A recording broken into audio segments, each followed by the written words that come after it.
Hey everyone, and welcome to another video. Tonight we have 2 hours of horror stories. I hope you all enjoy them.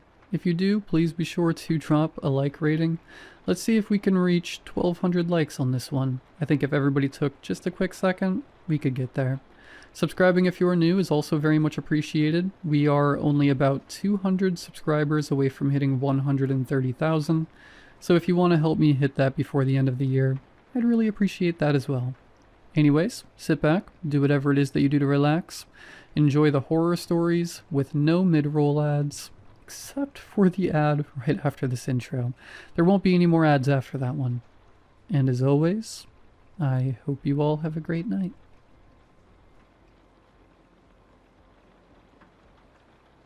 I worked at the post office 2 weeks ago. That's not a euphemism, and it's not meant to sound mysterious.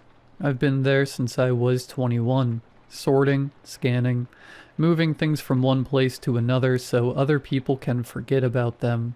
It's stable work, quiet work, the kind of job where nothing interesting is supposed to happen. Every year around mid-November, I get rotated into a seasonal role. Officially, I'm assigned to the no response division. Unofficially, I'm the person who sorts the letters addressed to Santa that will never receive an answer. Most people don't realize how many of those come in. Kids still write physical letters. Parents still encourage it. Schools still make it an activity. By the time those envelopes reach us, they're already dead ends. Addresses that don't exist, names that aren't real, return labels written in blocky pencil handwriting. The machinery flags them automatically. They get pulled before routing and dropped into our department. We don't respond to them. We don't forward them to charities. We don't read them in full. That last part is the rule. It's been a rule since the late 90s, according to my supervisor. Long before I started, long before she did. The explanation they gave during training is simple and rehearsed. Children sometimes write about personal matters in their letters, family issues, home situations. It's not our place to read private information that was not meant for us. So we skim. We confirm it's addressed to Santa, stamp it as no response, log it, and file it away. You're allowed to read the opening line, maybe two. You're not allowed to finish it, ever. People joke about it the first year. They think it's superstition, or some old HR leftover nobody bothered to remove. Somebody always asks what happens if you do finish one. The supervisor never answers directly. She just says it results in immediate termination. I believe that was all it meant for a long time. I stopped finding the rule funny 3 Christmases ago. That was when I learned what happens after termination. It's a tight-knit secret among the people who get roped into it, and you're only told after everyone thinks they won't say anything to anyone. They don't escort you out with security. They don't make a scene. You're just told to gather your things and leave the building. Your credentials are deactivated sometime later that day. Your access to internal systems disappears. To everyone else, it looks like you quit or got fired for something mundane. What happens next isn't in any handbook. It starts the same way every time. Within a day or two, the person mentions they feel watched. Maybe they laughed off at first and blamed stress. Then they describe something taller than it should be, standing too far away to make sense. A shape, a silhouette that doesn't move when they move. By the 4th or 5th day, they stop laughing. They all describe it the same way. A black figure, at least 12 feet tall, proportioned wrong, hands stretched to its shins, standing upright like it's pretending to be human. It wears a Santa hat, a real one, red, white trim, cheap felt. The hat never changes. It never falls. It never reacts to weather. It doesn't chase them. It doesn't speak. Every day it's a little closer. It can stand across the streets at the end of a grocery aisle, on a sidewalk in full daylight. Other people walk through it like it isn't there. Nobody notices it. Nobody reacts. That's how they know it's meant only for them. The stalking lasts 12 days. On the 13th, they die. The post office doesn't acknowledge the connection. Officially, those people suffer unrelated accidents or medical emergencies. Unofficially, nobody in no response breaks the rule anymore. Except I did, because some of the letters aren't normal. Every once in a while, rare but often enough that we dread it, you find a crumpled envelope sealed with red wax instead of glue. No postage, no return address, just a name written carefully in pencil, as if the writer didn't want to risk spelling it wrong.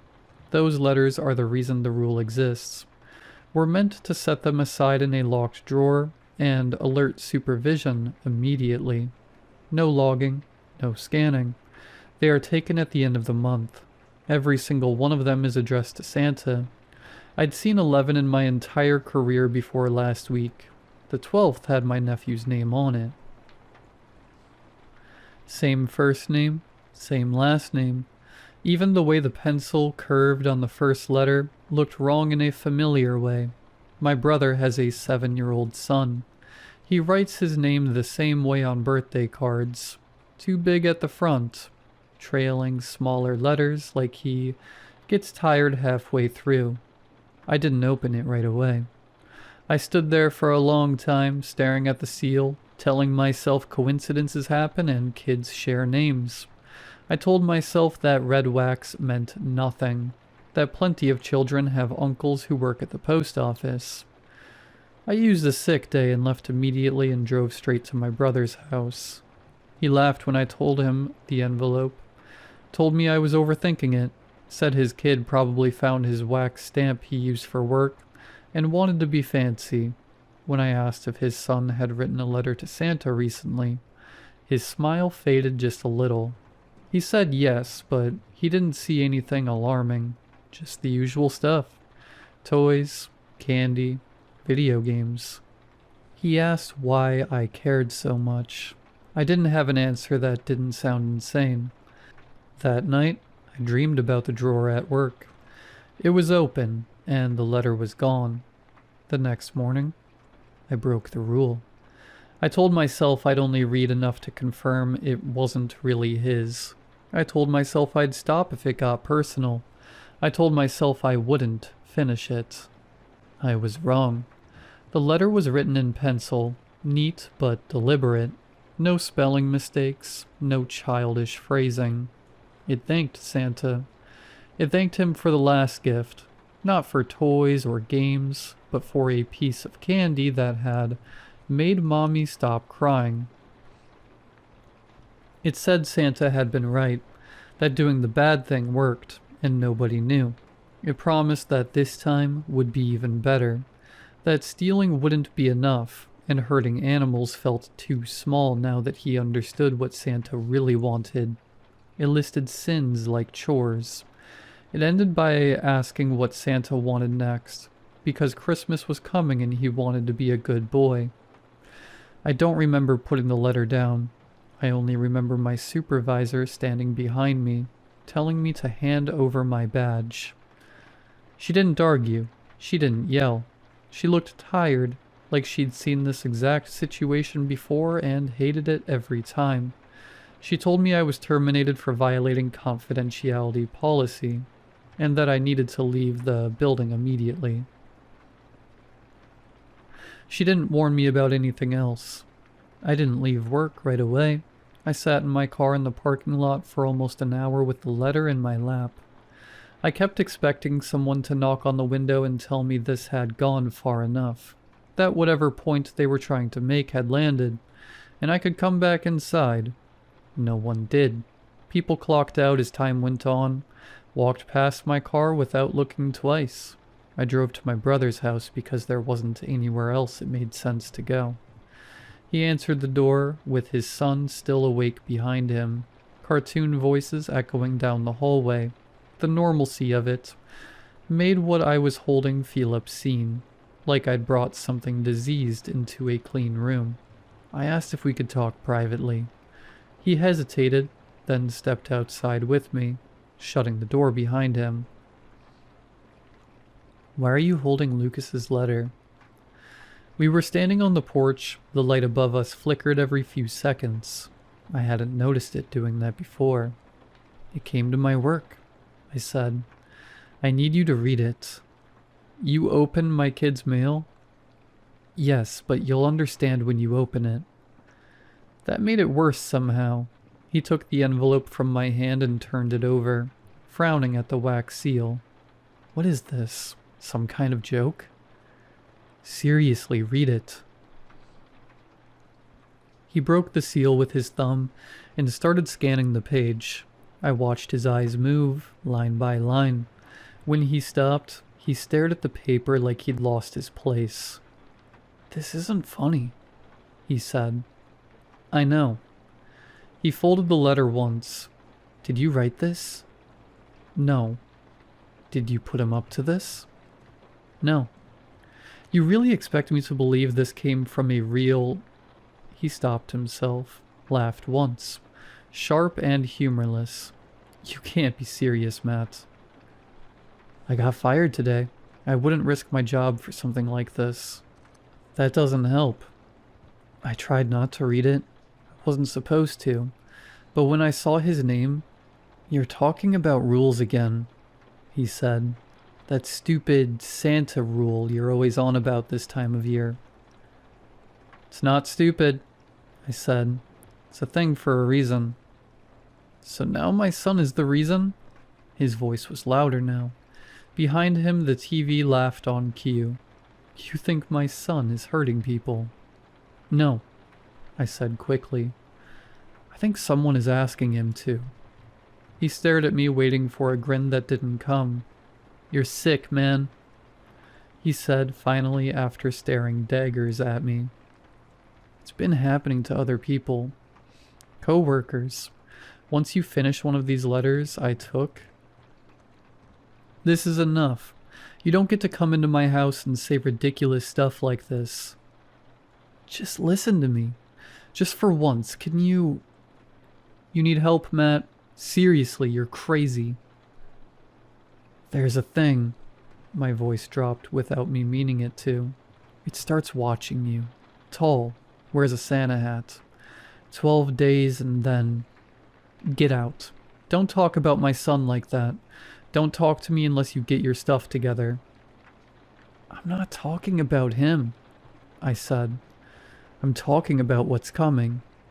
He opened the door behind him. Stay out of my house, and don't come back until you can admit you made this up. But Christmas... Don't, he said. Do not bring that BS into my home. I stepped back further onto the porch. He didn't hesitate before closing the door. The lock clicked. Behind the door, my nephew laughed at something on the TV. In the silence that followed, the flickering porch light finally went out. At the end of the street, something tall stood perfectly still, waiting. I left my brother's house, not taking my eyes off of it. When I got home, it stood across the street from my apartment, partially hidden by a lamppost that only reached its upper thigh. The Santa hat sat perfectly on its head, bright red against a body that swallowed light instead of reflecting it. I didn't see it move.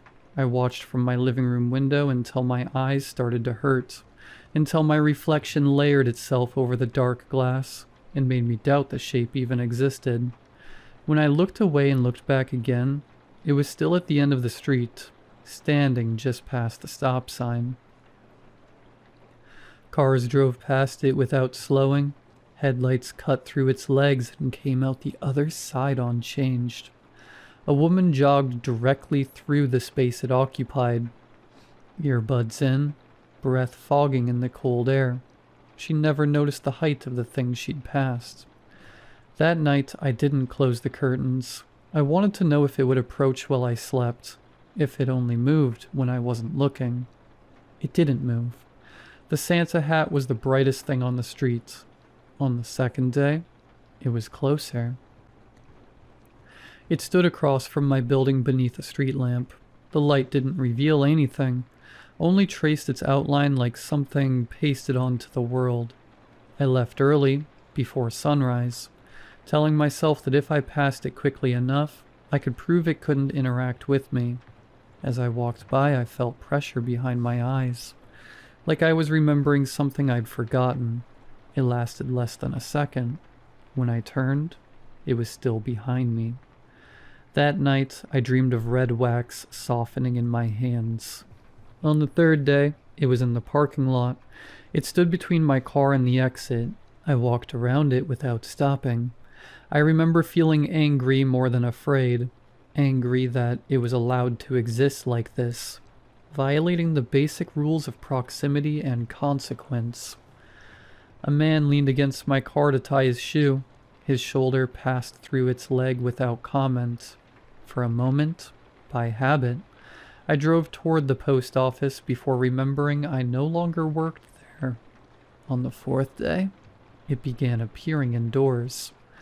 I saw it at the end of the frozen food aisle, its head nearly brushing the hanging signs.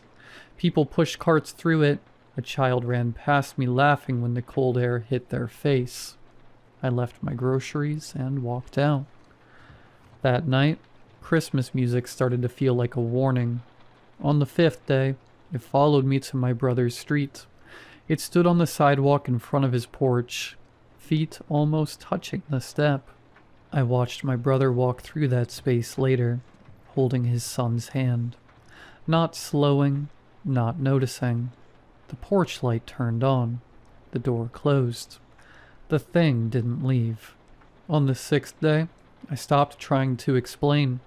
I called the non-emergency line, a therapist, anyone who might give this a shape that wasn't fatal. I talked about stress, unemployment, anxiety. Everyone heard exactly what they needed to hear. That night, it stood at the edge of my building's lot, closer than before.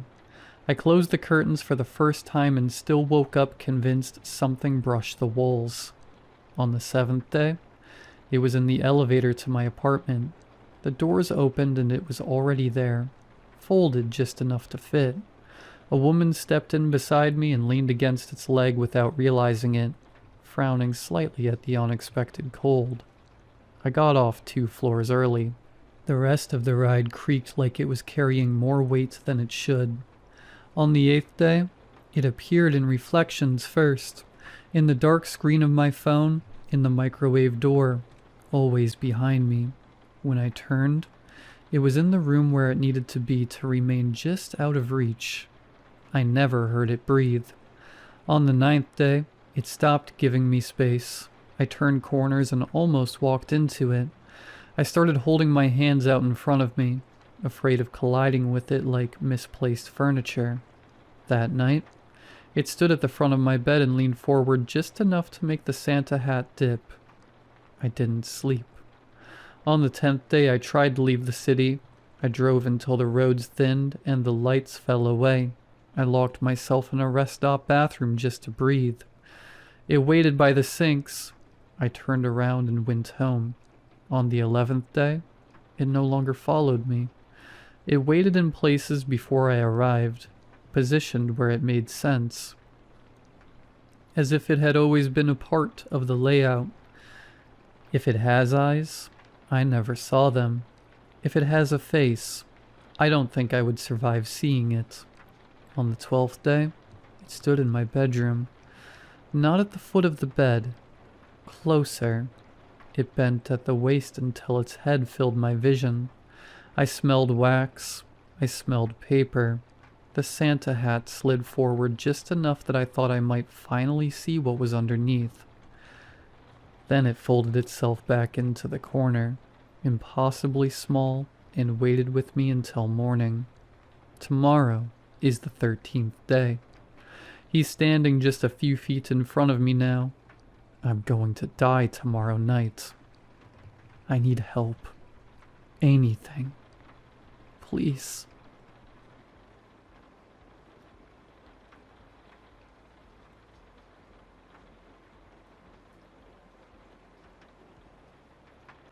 Most of the time when you hear about weird kids eating weird things, it's stuff like paste, not silica gel packets.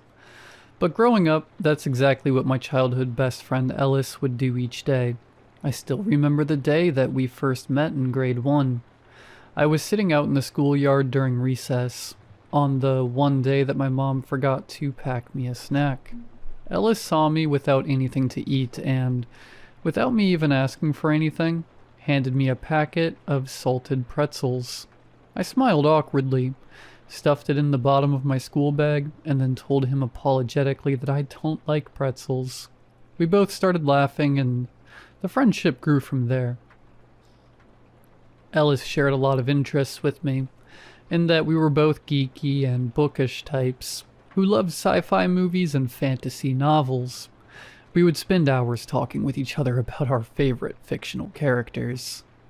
You know, the packet says not to eat those, I told him gingerly one lunchtime, as he munched away on the moisture-absorbing silica crystals. I pointed to the print, saying, "Warning, do not eat," on one of the synthetic sachets, which were included in most snack packaging. "It's fine," he said, tipping the sachet back into his mouth. "It's actually harmless. They only put that 'cause it's a choking hazard, and I know how to chew." Unfortunately for Ellis, his unconventional snacking habit didn't go unnoticed in our grade. It didn't take for long for other students to notice him eating the silica gel packets and begin making up taunts and jeers about him. "Ew, he's eating that gross white powder stuff," laughed one bully, standing over poor Ellis. "What a freak." "Yeah, Martian boy, do they get gel packets back on your home planet?" A girl laughed, waving her hand in front of his glasses. "I made some science chemicals in the Keb lamp today. You should drink those too, nerd," jeered another bully, gawping at the discarded preservative sachet. This continued over the years of our friendship, befalling Ellis several times a week. They would come over and start giving him hell the second they saw one of those small blue gel packets being pulled out a lunchbox. Ellis was also much nerdier looking than myself, with thick glasses and a wispy frame, which further added to him being targeted. But despite all of this abuse, Ellis wasn't swayed from his maligned habit. He kept eating those silica gel pouches, chewing them more anxiously, scarfing them down before the bullies saw, or consuming them secretly in the bathroom. Each time that the bullies came over to degrade my best friend, I would avert my gaze, make myself quiet, and try not to attract their attention as they laid into Ellis.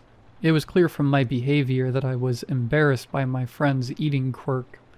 I didn't want to look too weird, or get targeted by association, so I would never defend Ellis or get involved, even when the bullying turned from verbal to physical. While I never outright deserted my friend or joined the bullies against him, I never stood up for him. At the time, I figured it was his habit, his battle to fight. This is something that I came to regret as I grew older. It tormented me, knowing I'd let a good friend suffer out of selfishness. I tossed and turned on some nights, kept up late thinking of all the comebacks I wish I'd said to the bullies in Ellis's defense. One childhood too late. Ellis and I matriculated together from elementary school into middle school, but it was high school where we parted ways, with me going to one and him to another. We said fond goodbyes to each other and promised to keep hanging out outside of school, but that promise didn't pan out as I was swept up in high school life. It would be years later, when I was well into my 20s, that Ellis finally returned to my mind. In the middle of watching TV in my apartment one evening, a news report came on that instantly cast my thoughts back to my old friend. And of course it did. It was about silica gel packets. They were being discontinued. Specifically, the brand that had been in all our snacks and treats throughout our school days. which is why it was the only brand of silica that Ellis had eaten.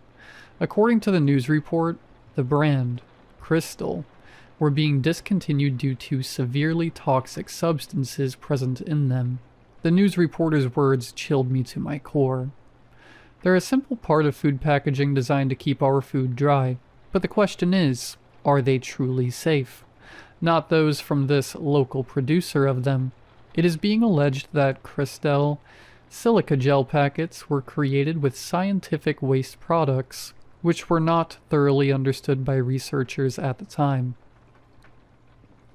Fortunately, food stored with the packets were protected from this substance by the plastic packaging. It is also not harmful in trace quantities. However, we urge anyone who has accidentally consumed this silica gel and is experiencing health issues to contact 9 News. Switching off the TV, my blood ran cold for Ellis. That surely didn't bode well for his health. That poor kid had eaten several of those sachets every day for his entire childhood. If they were worried about someone eating an odd packet here and there, what would all that do to him? After all, those sachets were allegedly made from discarded waste products, a byproduct of scientific studying crystallization. Apparently those crystals had vastly more absorbency than normal silica crystals, which is why the company used them to cut corners. But there had to be a trade-off somewhere. A terribly sad thought dawned on me as I wondered if my old friend was even still alive. He could have died from this poisoning during the 15 years since I'd seen him, and I'd have no idea. Pulling out my phone, I gave him a quick search on Facebook, and there was his profile. Well populated with few friends, his page looked like it had at least some activity until earlier this year. The most ominous thing, though, is that there were no profile pictures of him on the page. Instead, he just used various fictional characters' pictures. His current profile picture, a picture of the Wampa ice monster from Star Wars, and he'd updated that just a few weeks ago. Well, at least his love for geeky movies hasn't changed. I went to bed that night reassuring myself that my old friend was probably fine, and that if he was dead, he wouldn't be updating anything on Facebook. I still couldn't bring myself to reach out to him, but was content knowing he was likely fine. Still, those same nightmares of regret over failing to stick up for him returned to me that night. I saw those same bullies, and was silent as they ripped into him over his habit, one which I know may have cost him his health. However, my torment wouldn't stay confined to nightmares for long. The following Monday, I was leaving my office and getting in my car. Just when I was about to shut my door, I caught a glimpse of something over by a pillar in the car park. Something shiny and jagged, like crystals, like an entire body of crystals. I spun my head around to get a closer look, but it had already ducked back behind the pillar. Right then probably would have been the best time for me to investigate what I saw, but instead I dismissed the strange sight as a passerby's reflection in a chrome car, and pulled out of the parking lot.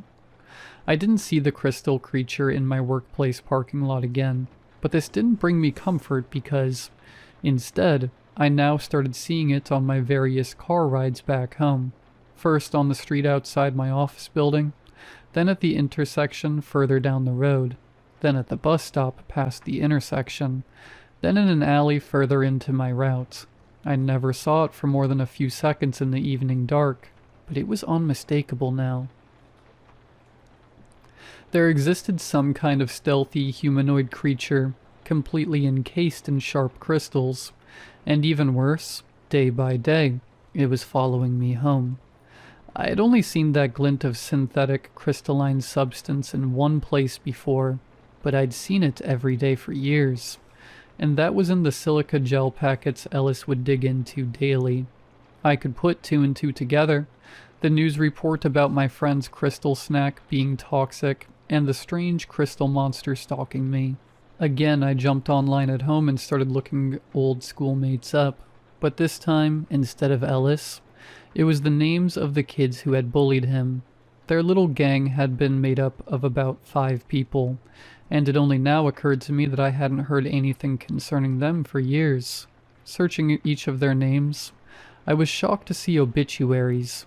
Roy, the leader, had been butchered in his sleep in an unsolved home invasion. Shauna, another of the crew, had suffered a similar fate, having her body ripped apart by an intruder while her family slept. One by one, I learned of each of the animalistic and brutal killings, with descriptions of the former bullies having their flesh pierced and shredded. Found on each of the bodies and in their wounds was a crystal substance. Authorities suspected it was a drug of some kind used by a junkie assailant. I knew instead that it had come from the jagged limbs of the killer itself. I also now knew one more thing, that the creature that had done these killings, my old buddy, had one final target it was coming to kill. He wanted revenge against me for not standing up for him. Helplessness could have consumed me at that moment, but I fought to keep myself rational and calm. Ellis had only killed its targets while they were in bed sleeping, I recalled. It had likely needed to catch them unaware, because it was too physically fragile to kill them otherwise. If Ellis came anywhere near me while I was awake, I would have the power to injure or, if need be, kill him. It hurt me to think about my old pal like that, but I wasn't going to let him savage me while I slept, interrupt my guilty nightmares about him with a real one. That night, I reinforced the door to my apartment with multiple locks and a security alarm.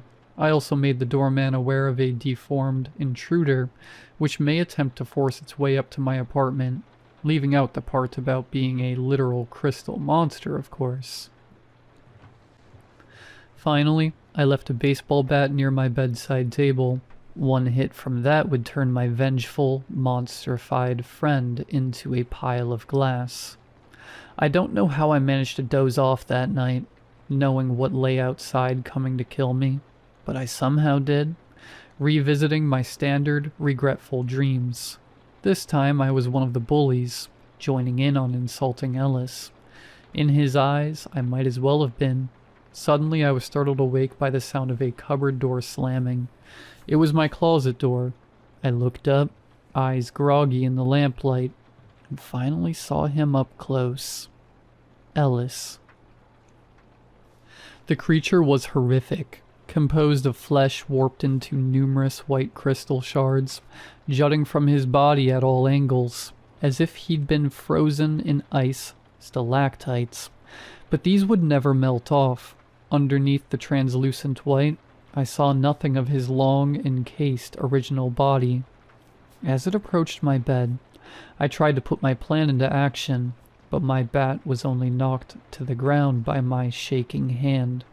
Rolling underneath the bed, transfixed and defenseless, I waited for Ellis to give me what I perhaps deserved. "I'm sorry, buddy," I said resolutely. "I'm sorry for what happened to you, and sorry for not protecting you when you needed it." The crystal creature barely registered my words, instead reaching underneath the bed.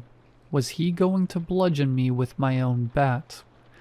To my confusion, the shifting mass of crystal stood up, not with my bat, but with my old school bag from elementary.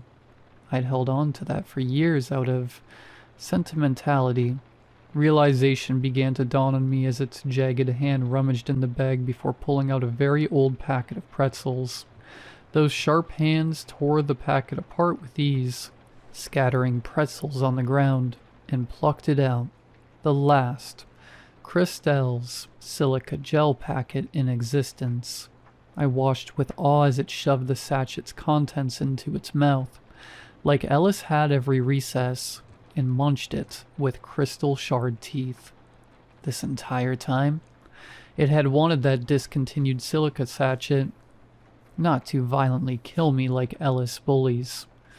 He'd never considered me one of them after all.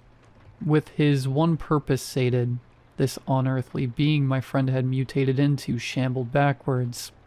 Then, very suddenly, it dove out of the open bedroom window it had entered through. A second later, the sound of shattering glass echoed from the ground. All that was left of him below was a mass of crystal shards and flesh chunks. I went back to sleep that night and slept well for the first time in a long time. Safe. And forgiven.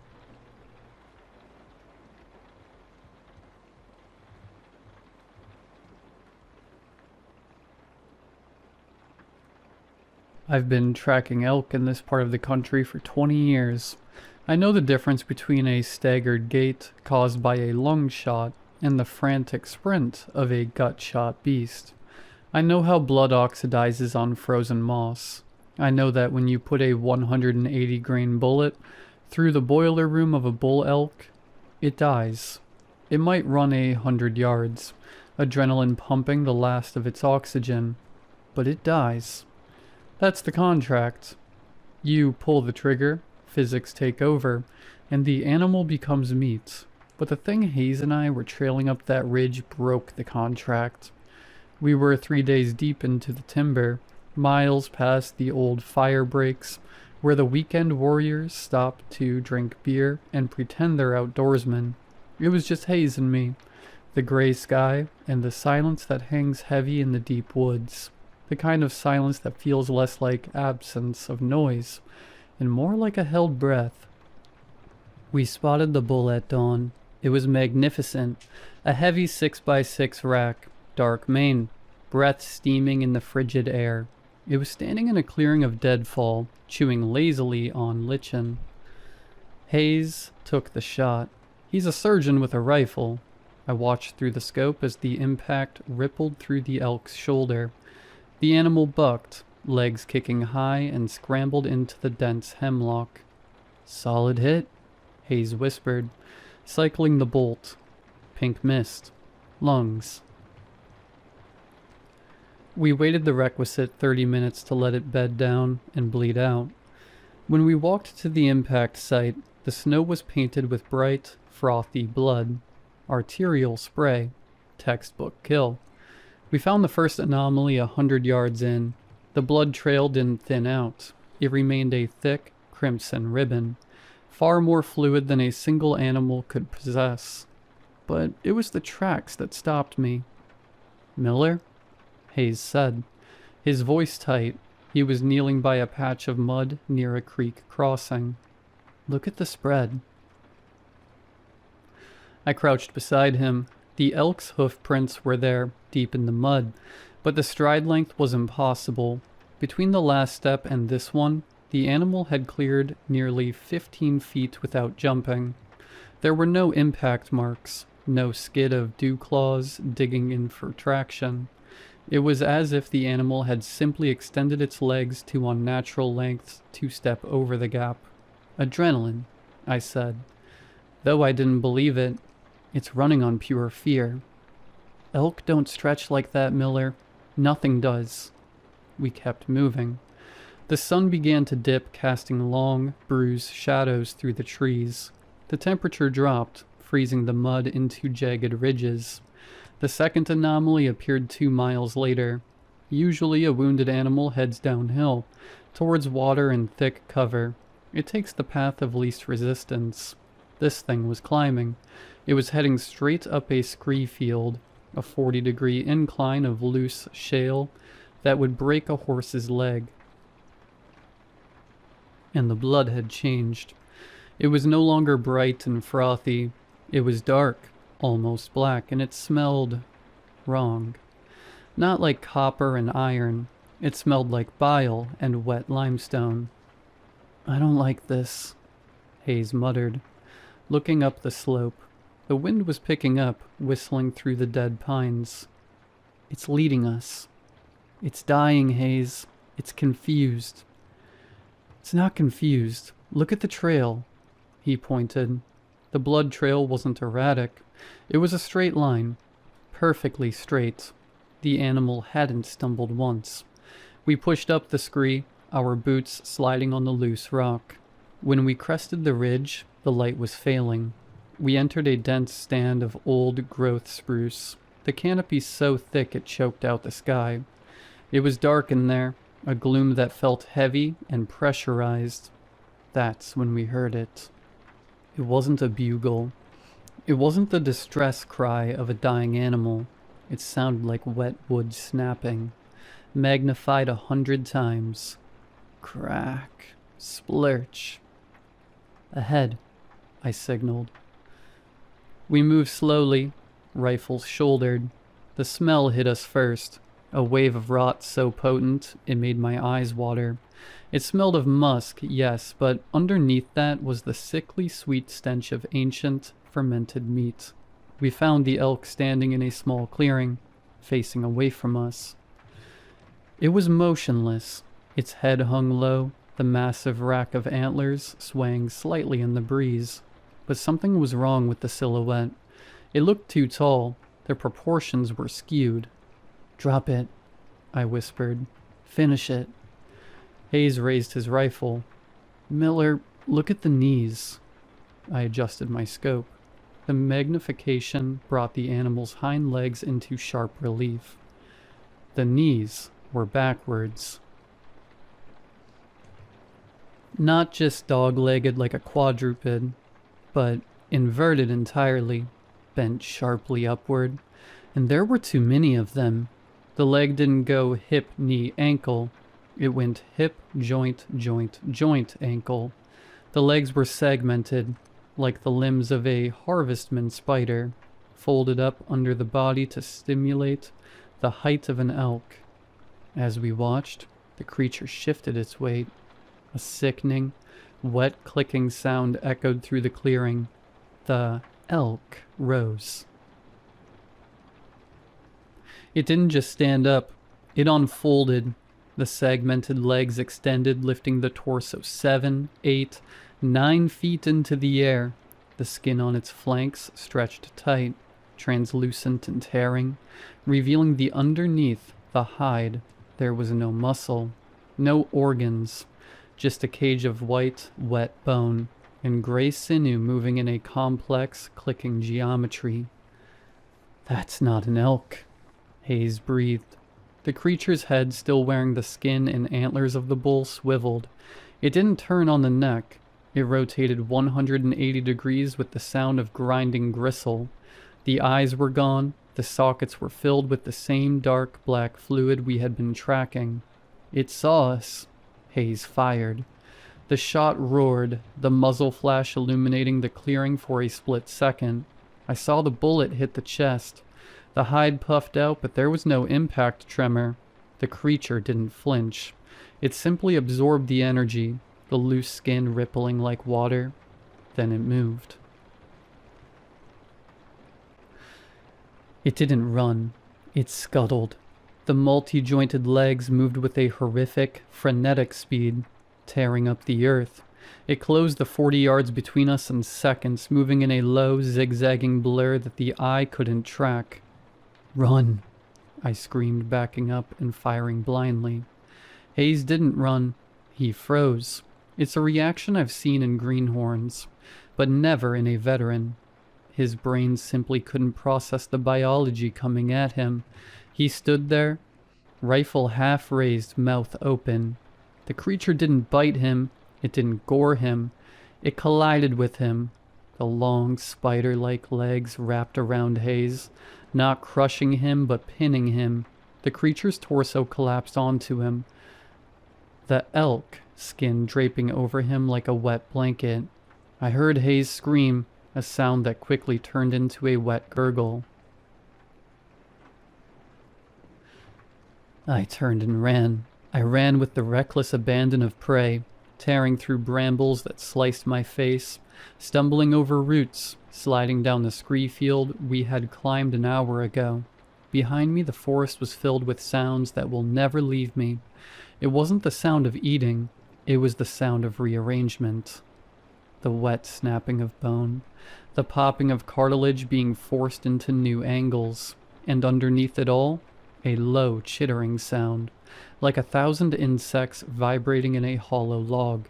I made it to the tree line of the valley floor and collapsed, my lungs burning, my ankle twisted. I lay there in the dark, Rifle pointed back at the ridge, shivering so hard the barrel rattled against my teeth. I waited for it to come for me. I waited for the clicking joints, the smell of rot. But it didn't come. Instead, silence reclaimed the woods. A heavy, absolute silence. Then, from high up on the ridge, I heard a bugle. It started as a normal elk call, a high-pitched whistle rising to a scream, but halfway through the timber changed. The pitch dropped, gargling and warping. It shifted into a human voice, distorted and stretched, screaming a single, elongated syllable that echoed off the canyon walls. Miller. It was Hayes' voice, but it sounded like he was being pushed through a throat made of PVC pipe and gravel. Then, silence again. I didn't sleep. I didn't move until the sun came up. I hiked out, 18 miles without stopping, without looking back. I left my gear, my pack, everything but the rifle. I reported it as a bear attack. I told the sheriff we got separated and I heard a commotion. They did a search. They found Hayes' rifle. They found his boots, laced tight, still standing upright in the mud.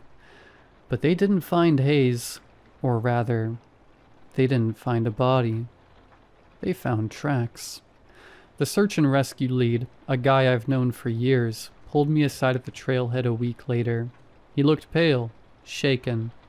He told me they found elk tracks leading away from the site where they found the boots. But they were wrong, Miller, he whispered, looking over his shoulder.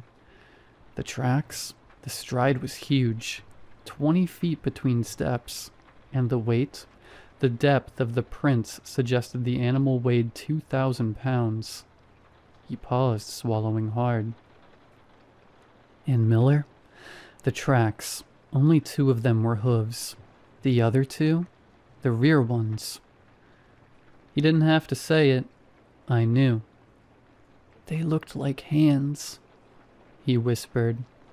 Big, splayed hands pressing into the mud. I stopped hunting. I sold my guns. I moved to the city where the only sounds are sirens and the traffic.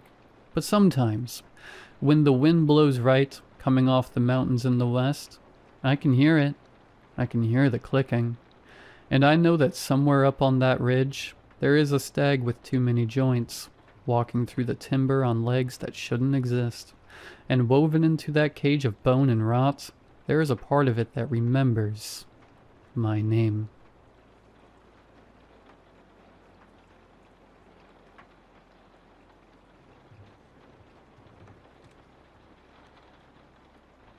Calm down, slow your breathing.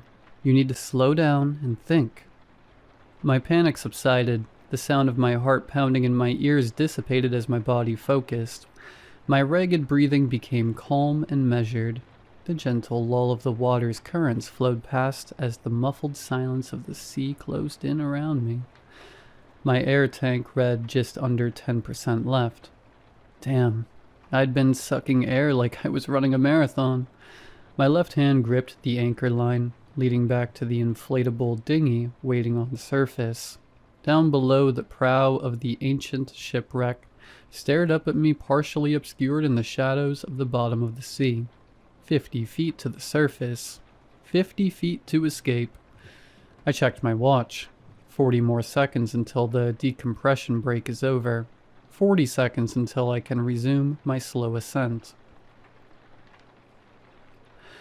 I tried to ignore the shadow bobbing on the surface next to the dinghy, a humanoid shape resting at the surface of the ocean. Mark isn't moving anymore. He stopped a few minutes ago. I catch a sob in my throat, and my eyes sting in my goggles as tears threaten to break free. Stavros' directions repeated in my head. I can almost see him standing in front of Mark and I in the resort villa. Sounds of splashing and laughter drifted in from the pool as we were briefed on today's dive. Now listen up, the bends are no joke. Under no circumstances do you ascend at any rate faster than 30 feet per minute. On this dive you especially need to be careful. With how long we'll be down there, we'll need to take decompression breaks. Our bodies need time to adjust, and off gas the extra nitrogen. I can feel Mark's hand around my waist tighten, his eyes alight with anticipation. My heart skips a beat. I'll never see those eyes again. This was supposed to be the start of our life together, the start of our great adventure, our honeymoon. Scuba diving in Greece with our own personal guide was a dream for us. Years of pinched pennies, overtime, and the generosity of family helped us make this dream come true. After a backyard wedding, we packed our bags and hit the airport, excited for the adventure awaiting us. 8 days and 4 dives later, we were 1 away from our advanced diving certification. This morning was our 5th and final dive, the grand finale, as Stavros dubbed it, an unexplored shipwreck 110 feet down. When Stavros told us his plan over dinner, we both agreed immediately. An unexplored shipwreck was a once-in-a-lifetime opportunity. That night, as the warmth from the wine and food lulled us to sleep, unknown treasures came to me in my dreams. We set off on a beautiful summer day. When we arrived at the location, our eyes scanned the water looking for a sign. After a few minutes, Mark spotted a darker blue outline against the blue of the bottom of the ocean. The excitement was palpable as we geared up, checked and double-checked each other's equipment. One by one, we sat on the edge of the inflated dinghy and launched ourselves backwards into the water. We all let air out of our BCDs slowly as we started to descend our diving weights, controlling our slow fall into the sea below. 30 feet to the surface. I looked down at my gauge. 7% left in the tank. I continued upwards at an agonizing pace. As I swam closer, details of Mark came into view. His mouth and eyes, left open, trickled blood into the water, enveloping him in a pink haze. His wrist, tangled in the rope, jerks his body as another wave bobs the dinghy up and down. Could he feel as the compressed air tore holes in his lungs, and as bubbles of nitrogen were introduced into his bloodstream? Did the panic mask the pain until it was too late? The wreck came into view as we sank closer. It wasn't a frigate or modern shipwreck, but much older. It was an ancient Greek warship wrecked on the sea floor. Rows of holes poked at the side where dozens of oars would once stick out, propelling the ship. A forest of coral covered the hull in bright pinks, oranges, blues, and yellows. Small shapes danced in and around the reef. A school of small fish flitted by. Their scales were a pearlescent gradient of blues and pinks that sparkled in the low light. They danced around us before darting into the ship's rower's deck. A large green octopus with yellow rings observed us before sliding into a crack it had made its home. After taking in the rare beauty of the wreck, we began to explore. Whatever sunk the ship left a giant, jagged hole near the stern. A snaggle-toothed maw of shattered, mossy wooden planks laid open, and we eagerly swam toward it. Thoughts of future discoveries clouded our judgment. We didn't notice the slow current that helped us along, slowly guiding us toward the opening. We didn't notice that the water in the cabin was bitterly cold and stagnant. Outside was teeming with life and movement, but inside the small cabin we were completely alone. As we entered the wreck, we saw an onyx pedestal stood in the middle of the debris-filled room.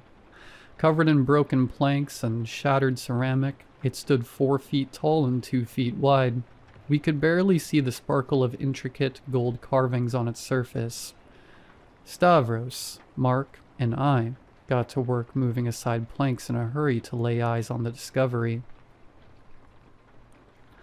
A low groan from below roused me from the memory and reverberated through the sea.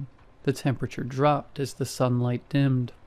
I spared a glance down at the wreck and regretted it immediately. Clouds of inky black billowed out of the hull. A pure darkness raced along the sea floor, obscuring the wreck, the sand and the rocks surrounding it. The darkness was too deep, as if a trench opened up under me going down miles and miles where nothing could live in the bitter cold and crushing pressures. As I stared, twinkling lights blinked into life from the abyss. I turned, kicking my legs faster, ascending towards the dinghy. Stavros wasn't enough for this thing. It was coming for me. After a laborious few minutes, we cleared the pedestal from the debris. It was a sight to behold, a black onyx pedestal that depicted pictures of a battle thousands of years in the past. The glistening carved lines, inlaid with gold, stood in contrast to the midnight rock of the pedestal. Carvings of warships charged down massive waves, ramming into their enemy. Above the scene, in the inky black night, a large golden eye surveyed the battlefield. Mark gestured to the top of the pedestal, and we saw a half-spherical depression stood empty. We began searching the ground, brushing aside shattered ornate ceramics and decayed wooden planks, searching for a lost artifact knocked loose from its pedestal millennia ago. I let out a cry and a burst of bubbles from my regulator as my hand brushed by something hard. Lying on the ocean floor was a sphere. The artifact was the size of a grapefruit. It shone in the beam of my flashlight, a brilliant gold. Mark and Stavros made their way to see my discovery as I reached down to pick up the artifact. The artifact was warm to the touch. A feeling of overwhelming comfort wrapped around my hands as the sphere shone like polished gold in my flashlight's beam. Mark put his hand on my shoulder and leaned in to take a closer look. The light of his flashlight glinted off the edges of swirling patterns engraved into the surface. As the light danced across it, the swirls almost seemed to be moving. The three of us stared at a fortune in my hands. The warmth spread up my arms and into my chest as the current gently nudged me in towards the pedestal. As if in a dream, I floated to the top and placed the warm golden sphere into its place on top of the pedestal. We all floated, transfixed as the sphere began to rotate slowly in the depression of the pedestal. The engraving swirled up and down like the waves of a great ocean as a low thrumming filled the room. Faster and faster the waves crashed on the sides of the ball, until it was a blur of spinning gold. Mark grabbed me by the shoulder and began pulling me towards the exit. Stavros stood transfixed, and I just watched as the sphere stopped moving. A sickly crack of yellow light worked its way across the artifact. It hissed and screeched as the crack grew larger and larger. Like golden eyelids, the crack opened, revealing a massive yellow eye, with a jet-black pupil that filled the room with a sickly light. It stared at us, moving from one to the other cornea, contracting and relaxing as it took in its surroundings. The eye shot up on a torrent of tarry black liquid that spewed from the top of the pedestal. It poured over the sides and spread along the floor. What once was the seafloor of the cabin became a vast nothingness stretching miles below the floor of the sea. My transfixion was replaced by fear as I launched myself towards the mouth of the cabin. The blackness covered the sandy floor, and when it reached the walls of the ship, began climbing. Mark led the way with Stavros behind, as we swam with all our might out of the wrecked ship. A low groan emanated from the nothingness. The sound coming from the depths of the cabin sounded like a whale's death cry. A muffled scream reached my ears as Stavros shouted. Something thin and dark had wound its way around his leg and began pulling him into the ship. His hand scrambled for purchase, but the smooth hull offered no salvation. He pulled his diving knife, burying it deep in the ship, anchoring himself as his legs were pulled inside the hole of the wreck. I doubled back, reaching for his hand, and our fingers touched before he was pulled again by the inky black tendrils, snaking their way up his leg and around his hip. His knife held, but his shoulder dislocated, with a muffled pop as his hips were dragged into the hole. I reached out again as another chorus of cracking bones and cries of pain came from Stavros as his body was stretched beyond its limit. His eyes wild with fear caught mine.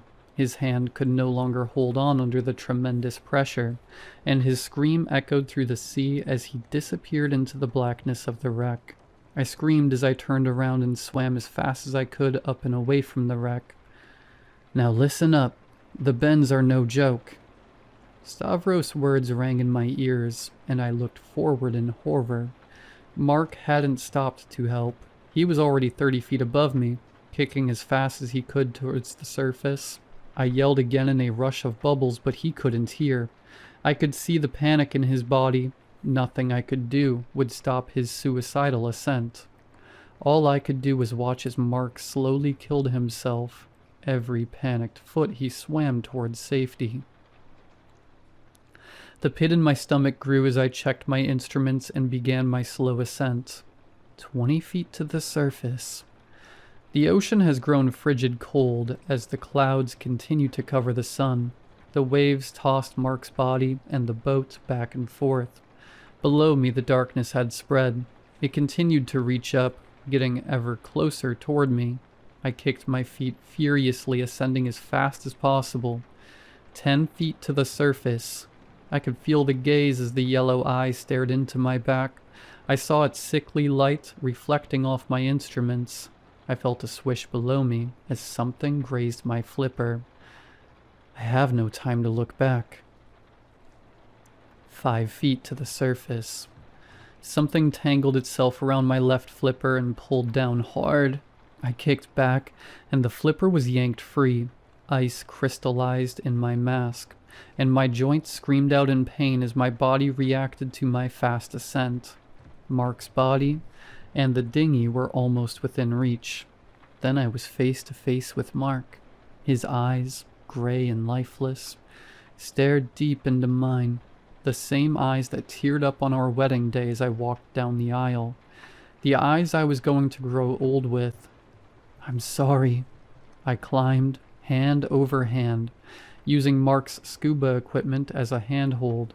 The wind whipped sea spray into my face as my body tumbled into the inflatable dinghy. I was in the middle of a storm. The boat was rocked by waves as I stumbled to the outboard engine. Through sea spray and rocking waves, I pulled the starter cord. I thanked Stavros for taking care of his equipment as the engine sputtered to life. I pulled the throttle hard. The boat accelerated forward before it whipped around, anchored by the line tethered to the front of the ship. I was thrown to the floor of the dinghy and scrambled my way to the bow where the anchor line was tied. I reached for the diving knife at my hip and began hacking at the cord as something pulled from below. Black tendrils snaked their way up Mark's body, pulling him deeper. As he was dragged down, the front of the boat dipped below the waves taking on water. His hand, wound around the anchor cord, pulled us below the waves. I took a breath as the icy water engulfed the dinghy, as the front was submerged. Yellow golden light poured from the great eye as we came face to face. An abyss of starry night surrounded us as its tendrils pulled Mark and the dinghy. Stars and galaxies twinkled in the infinite ocean of space. The great eye studied me, an iris miles across growing and shrinking in a brilliant yellow cornea contracted. It was the finite and the infinite, floating in deep black space. With another hack, the cord snapped. Mark disappeared under the waves as the dinghy rocketed towards the surface. The sputtering of the motor motivated my screaming joints as I threw myself at the tiller. I caught it in my hand and twisted hand on the throttle. The dinghy shot forward, speeding up the nearest swell and cresting it with ease. I sped back towards the island. The wind whipped my hair. Tears stung my cheeks as I let out a muffled sob. The clouds above grew more and more sparse. The sun began to peek through, and the waves settled. I left the storm behind as I skipped across the water. I came to in a hospital bed a week later. My mother held my hand as my eyes flitted open. For the next few days I underwent tests and took questions from the police. I told as much as I could and they let me go. I feel empty, drifting through the days. Through work, friends, and life, I am a shadow of my former self. I lay in bed tossing and turning, anxious for sleep. When I finally drift off, the great eye calls to me from another place. It thanks me with warm, comforting dreams. I long for the peace it promises me, a future holding hands with Mark as we drift from star to star, exploring a new galaxy all to our own, a future without pain or worry. In my dreams I feel whole, deep below the waves in the embrace of its infinite gaze.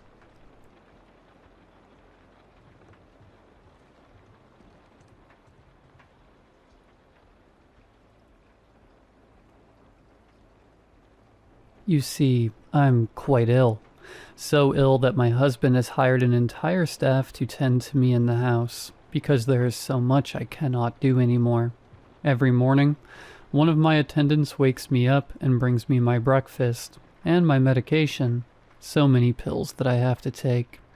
But they do seem to help. Sometimes I can sit up in my bed and feed myself, though my hands shake terribly and my muscles are so stiff. Other times, my attendant must sit with me and feed me like I am an infant. It used to be embarrassing when I first started needing so much extra help, but I have become accustomed to it. I'm grateful for my attendants and everything they do for me. After breakfast, the children usually come visit me in my room, my beautiful angels, all with their halos of golden curls and their sparkling blue eyes. They run about the room, laughing and playing chase, jumping on my bed and leaping to the floor. I never caution them or tell them to stop, because it warms my heart to see them having so much fun. I have 3 babies, and they will always be my babies, no matter how much time passes. My oldest, Jocelyn, is 8. She is starting to look so much like me, I think, with her sharp, pointed nose and her delicate brows, always furrowed in thought. Her cheeks are starting to lose the chubbiness of childhood, and my heart aches to see her growing up so fast. Simon is my middle child and my only boy, and what a boy he is. Wild, unbothered by the rules my husband and I tried to enforce so many times over the years.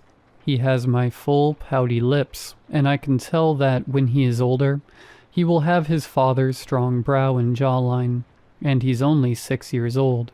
He looks to me like a Greek carving out of marble, with the hard lines of his bone structure that are still so softened by the babyishness of his features.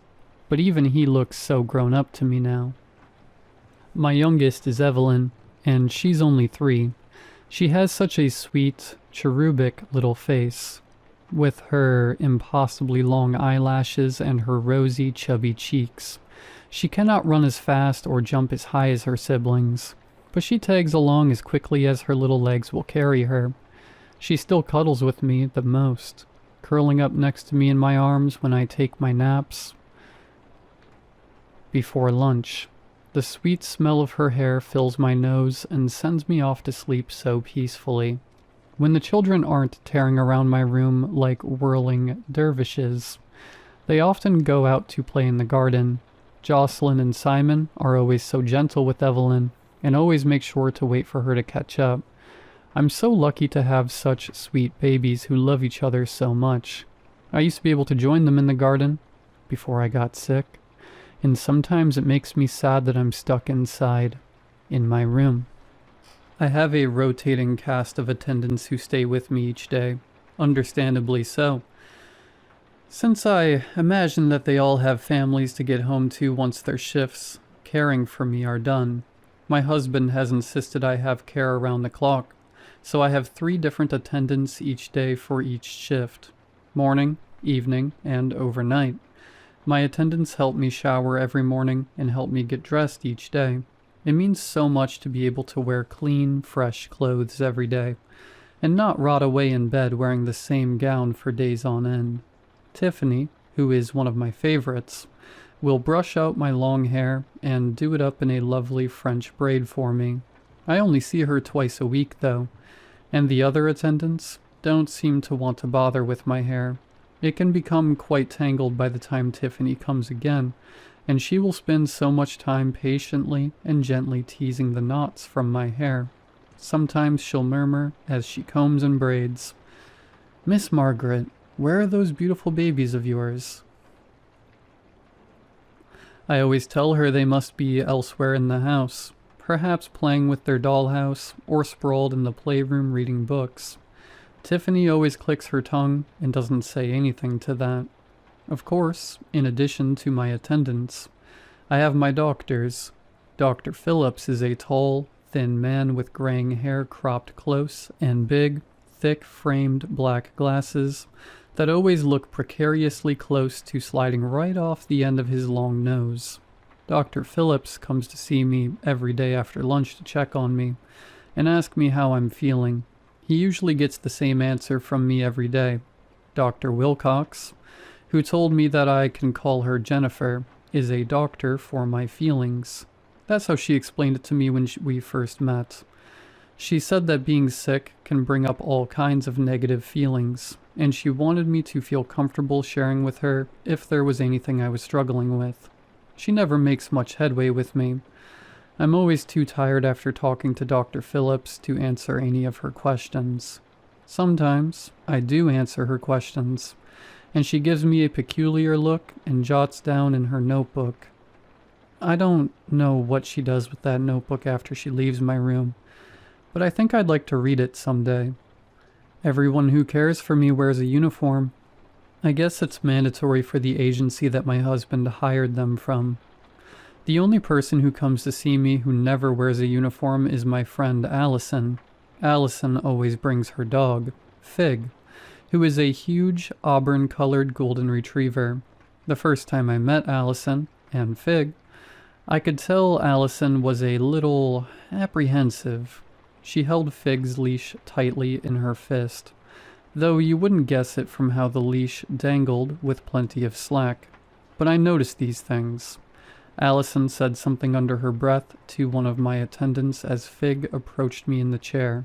The dog walked right up to me and placed her giant, blocky head right in my lap, looking up at me with her soft brown eyes. I lifted a hand and gently patted her head, and then scratched behind her ears, and she closed her eyes and let the full weight of her head settle against my leg.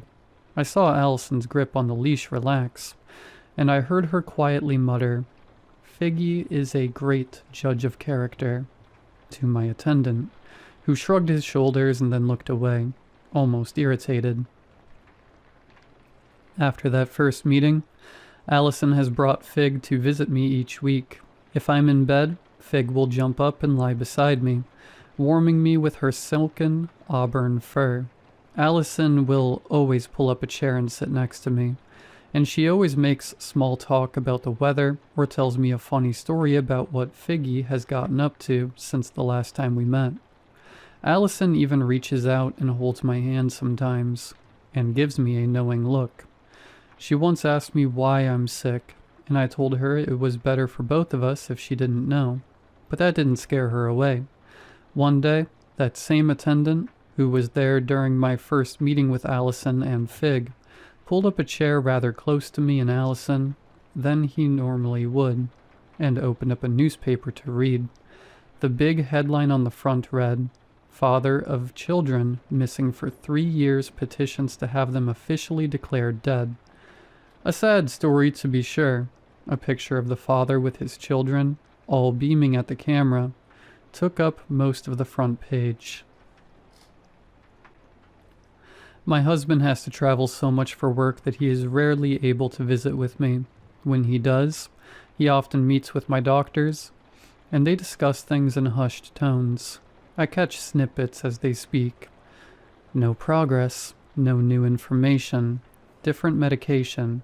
My husband has control over my treatment, because my illness often makes me too tired and disoriented to be able to consent to any changes. My husband has learned only to come visit me before 5 p.m. because there have been one too many visits after dinner when he had come into my room to see me and something awful has come over me and I have attacked him. Lunged out of my bed or my wheelchair with my hands outstretched, clawing for his throat and eyes as my attendant springs into action to restrain me. Whenever this has happened, my husband refuses to meet my eyes with his, afraid to look at me and acknowledge the real reason why I want to kill him, a reason only he and I will ever know. You see, my morning medications really start to wear off after dinner, and I can't have my evening doses until 7 p.m. As the afternoon turns to evening, I feel my symptoms start to come back. My vision, blurry and unfocused during the day, becomes sharper. The golden light that bathes everything darkens and becomes cold and blue, throwing everything into harsh relief and making my surroundings feel unwelcoming and clinical. My head, so foggy and sluggish all day, begins to clear, and my memories start to come back. I see my attendants for what they really are, employees begrudgingly tasked with watching over me, rather than dedicated and compassionate caregivers. The worst, though, is my children. When they come to visit me after dinner, they no longer look happy and angelic, and full of life and laughter. They no longer look the way I want to remember them. Instead, they look the way I am forced to remember them. Jocelyn's scalp is half ripped away from her skull, and her left eye is missing. Blood stains her nose and mouth, and she has thick, purple bruising around her neck. Her head hangs at an odd angle, and her legs can only shuffle her forward as she tries to walk on compound fractures with shards of bone piercing her skin. The entire left side of Simon's head has been completely caved in, and he spits and sputters bubbles of blood as he struggles to draw in raggedy breaths. His rib cage is crushed and splintered, and his lungs flap uselessly against his chest wall. And Evelyn, my poor sweet baby girl, too young to even understand what was happening to her. Her eyes are black, filled completely with dead blood. Her tongue is huge and purple and protrudes from her mouth. She, too, bears thick bruising around her neck, although this is barely noticeable due to the fact that she now carries her head in her tiny little hands, because it was ripped completely from her shoulders. They all come to me and stare at me, crying. "Why, Mama?" It used to drive me mad at first, and more often than not, when they showed up to haunt me, I would claw so deeply at my arms as I screamed in anguish that I ended up bound to my bed in padded restraints while a nurse administered an injection to put me to sleep. Now, I just cry silently. I don't look away because my babies deserve to be seen, but my heart shatters into a million pieces over and over again every night when they come to remind me of what I've done. A trucker found me on the side of the highway 3 years ago, covered in blood, some of it mine, some of it not. At the emergency room, they tried to get me to tell them what happened to me, but I couldn't.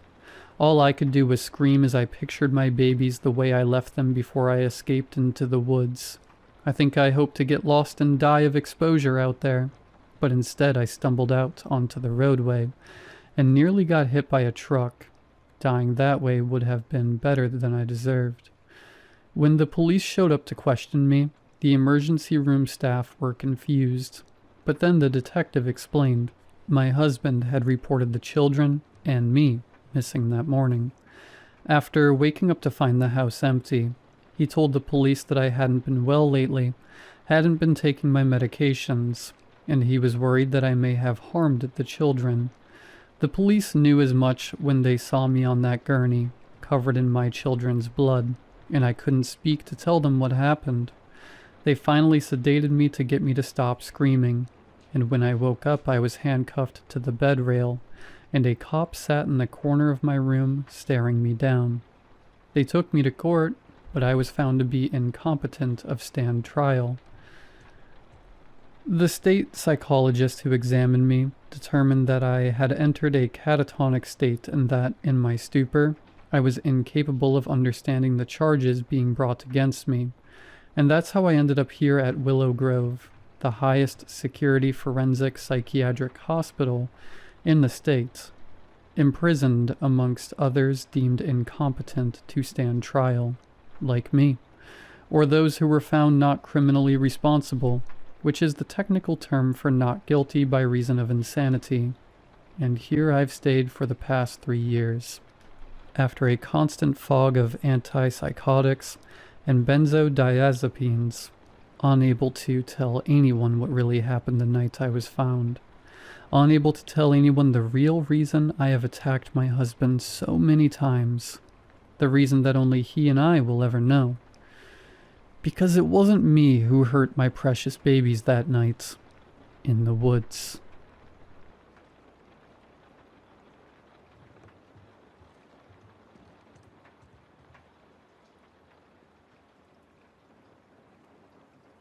I had always dealt with sleep apnea ever since I was a child. My father had the same condition, so my parents didn't care that we were both choking in our sleep. When I started sleeping in the same bed with my wife, she did not find the way I sleep charming and had me go to the doctor. That's when I started going on the CPAP machine. I always had disconcerting dreams as a kid. It was always a gamble of either eerily peaceful landscapes to horrifying torture scenes. From being in a forested meadow, watching a girl galloping through it as a half-deer centaur, to watching a man get slowly chewed and nipped by thousands of rats in a room made of hardened, scarred flesh. I was never the one experiencing it. Rather, I was watching someone else experience it.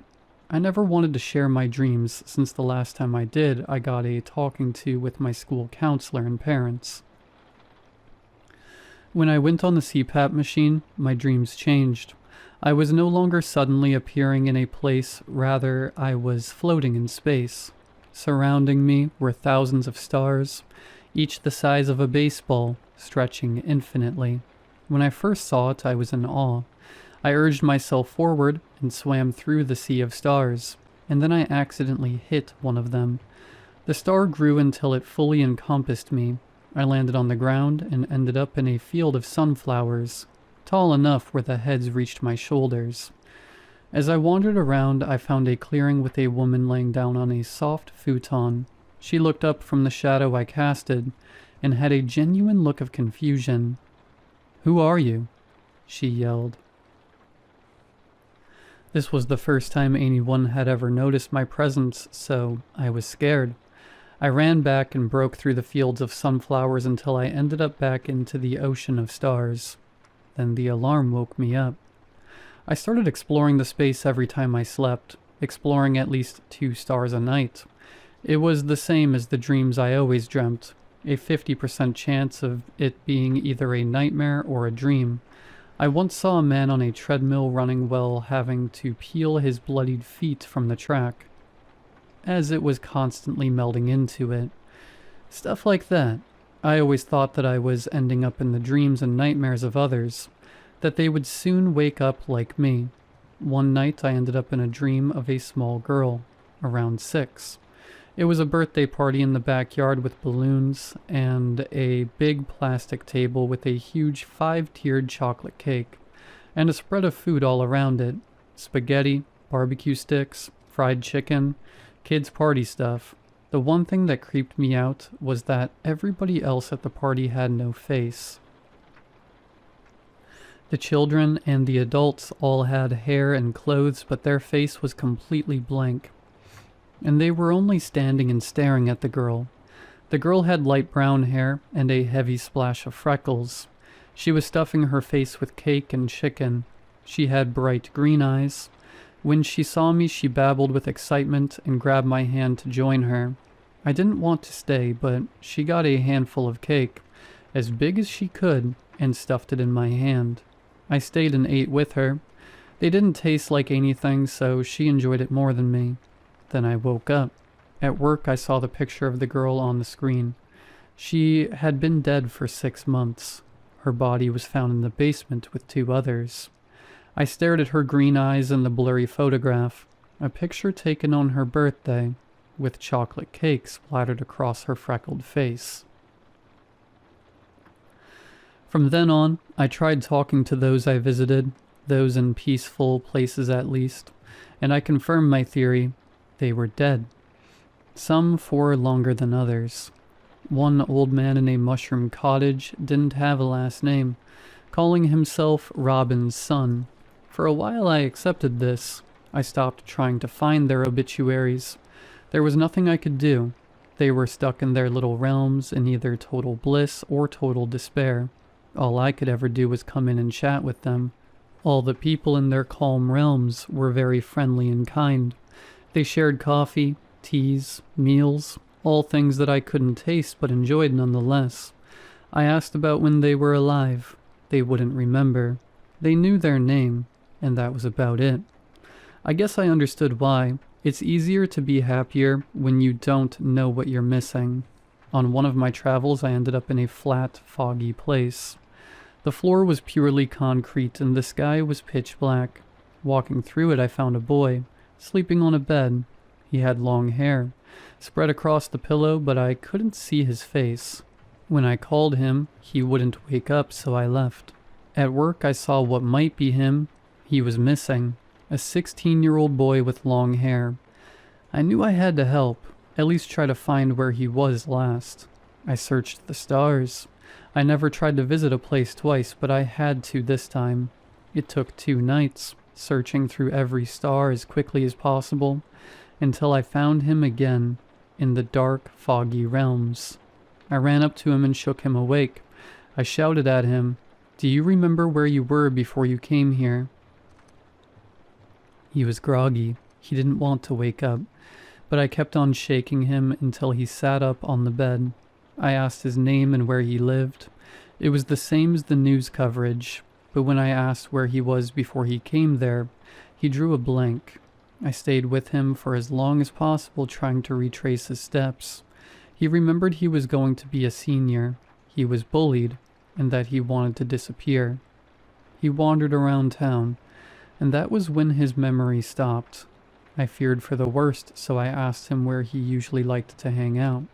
He sat at the bridge at the edge of town, above a river. When I woke up, I went to the phone and called, saying he might be at the river. I hung up before they could ask who I was and waited for the news. That night they found him. His body moved downstream and was found in another town. I tried helping more, but the most I got was where they were last. It didn't help with kidnapping cases. At some point, I didn't want to go to sleep. I didn't want to float around knowing that I was only helping to find their bodies, and that I couldn't help them any further than that. At one point, I accidentally fell asleep without the CPAP machine, and I ended up in that little girl's heaven again. She was running around with the faceless kids, playing a game of tag. Soon she found me and asked me to join her. We played around for a while, eating barbecue and fried chicken, till I woke up again.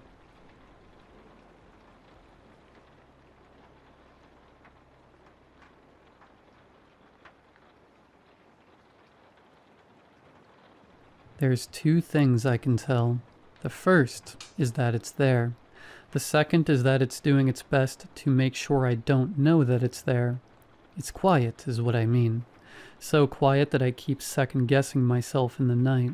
In the day, too, even as I'm writing this. But I'm positive something is there. It's small things, just frequent, consistent. Something scratching against the hardwood floor, the sheets at the far corner, the ones hanging off the edge of my bed, sliding as something goes past them underneath. I leave clothes on my desk chair a lot. I hear those too. See, it sounds like when I used to have a pet cat, the way something small and nocturnal does moving around your space in the middle of the night. Aware that you're there, but I haven't had a cat in years, and never in this apartment. I live with 3 roommates in this weird kind of place. Not spooky weird, but it's an old house that got converted into apartments by putting walls in weird places. So I have this closet that's underneath the next door's apartment staircase. The ceiling of my closet is diagonal, and it stretches really far back once you go inside. We filled it up with boxes and extra things that didn't have a place yet when we moved in, and haven't gotten around to unpacking, so it's kind of a maze right there in my bedroom. I'm pretty sure that's where it goes during the day. I haven't checked too deep since I'm honestly worried about finding it. You're asking why I don't sleep on the couch or move altogether. Last night was the first night I felt sure it was there. Like I said, it's so on the line of being nothing that I kept dismissing it. It's just the house settling, winter heating causing expansion or something. You know when you throw a sweater on the back of a chair and it takes an hour to fall to the ground and make a noise, even though nothing's touching it? I kept dismissing it as that kind of thing. There's always a plausible explanation. Maybe that's how it gets by. The suspicion's been growing for a while. Last night made me sure. I've been having more trouble falling asleep. Usually fall asleep to a video playing, white noise, or something. Last night my phone died. My charger was across the room. I didn't feel like getting up since it was 1 a.m. or something, so I just lay there in the dark, eyes closed, trying to make myself fall asleep. I can't get to sleep, but I guess enough time went by that it seemed like I was sleeping. I start to hear it again, just barely. You know when you have to focus to hear something, otherwise you'll miss it? Tapping on the floor from my open closet door, softer padding when it gets to carpet. It brushed up against the blanket hanging off my bed. I could feel it there. I heard it breathing and that was it. It's low to the ground, which is why I was thinking of a pet or something earlier. Who knows? Maybe it's a rat or a rodent or something. That's a plausible explanation. But this sounded like human breathing, kind of high and wheezing. I could hear that its mouth was open. My eyes opened. I couldn't help it. Maybe my body tensed. I heard the breathing stop, like it could tell. For whatever reason, my instinct was to close my eyes and pretend I was asleep. You know how sometimes you'd be up late as a kid? You'd hear your parents and you'd know to pretend to be asleep a second before they walked in? I felt like that, except cold all over. I could hear it walking again, so softly and carefully. I could feel it get closer and closer to my face. I could feel the presence of it, even with my eyes closed. The sense that something was there. The body heat of it or something. I knew if I opened my eyes, I'd be face to face with it. Part of me wanted to just so that I could know, but I couldn't do it. The worst part was that it just stayed there. That close to me, unmoving, but breathing quietly. It didn't do anything, didn't touch me, didn't go anywhere else, but just stayed there for hours. And I mean hours. I didn't sleep the whole night. At some point, I felt it leave, and minutes later, I felt sunlight hitting my closed eyes. It was dawn, 7 in the morning. That was this morning. It's almost night again. I don't know what I'm going to do. I can't sleep here tonight, but I don't want to leave it alone with the people I live with, and I know I'm going to sound crazy if I try to explain what I experienced. But I know what I know. I know that it's there.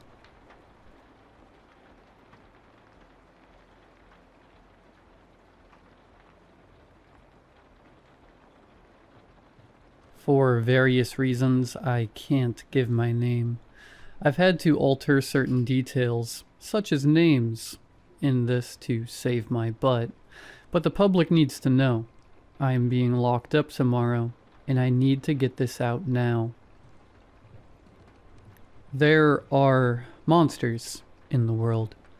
Beasts, creatures, aberrations, horrors, and more. I work in a facility that contains them, located deep in the Pacific Ocean. Almost every folkloric and mythological creature has a kernel of truth to its story, and that's where we come in. For example, the Draugr of Norse mythology. They're more than shape-shifting, dream-infiltrating zombies. The real beasts are what we call a level 6 threat, one of the kinds you don't survive by accident. We don't know how they appear, but they can walk through space-time like a frayed seam being pulled apart, and it allows them to fall ever so slightly out of sync with the material world. They are classified as the species Reanimatus vigilans, the watchful reanimated. But I digress. I'm here because something escaped the facility, and we can't find it. The creature, which my colleagues and I affectionately call the Surgeon, first appeared in 1888. It is the only creature to ever receive a Level 8 threat classification. The Surgeon was discovered in the wake of the Jack the Ripper murders. The crime scenes turned heads in certain directions and caught the attention of my organization. We got involved and noticed certain substances in the victims. No one knew what it was, but the organization had the brains to collect a sample and keep it, a thick, red goo, with the texture of maple syrup and the smell of copper. Then, in 1902, a gruesome murder occurred in Russia. A poor girl, no more than 19 years old, was found mutilated in her home. When I took the job of studying the Surgeon, I read the files, and I still can't get those images out of my head. At that murder, that substance was found again. The organization caught wind and began investigating more thoroughly. We came to the conclusion that the substance was a paralytic. Anyone who is exposed will lose the ability to move, but retains all feeling. After the Russia incident, any murders with this substance were kept confidential. Only the immediate investigators and the organization were allowed to know. Panic, superstition, any public trace would have compromised everything. And with more knowledge of the Surgeon's MO, we got better at finding them. From 1902 to 1984, the Surgeon claimed the lives of 96 innocent women. We finally caught him by using certain tools that could get me thrown into the depths of hell for naming. What we found shocked us all. A middle-aged man in a Victorian-era doctor's uniform, blood-covered gloves dangling at his sides, stood over a woman. Sadly, we didn't catch him in time and we lost her. Her chest was a gaping cavity, and although her heart was beating when we got there, she showed no other signs of life. The capture attempt was a catastrophe. I've reviewed the footage and transcripts enough times to know every second by heart. One agent approached to place the restraints. The Surgeon spoke to him quietly. Not a command, not a threat, just a sentence. The agent halted, turned back toward the team, and after a moment of hesitation raised his rifle and pulled the trigger. The Surgeon grabbed a rag soaked in the victim's blood and thrust it into the face of another agent. Blinded, she stumbled and fired wildly, hitting two of her own teammates before crashing to the floor.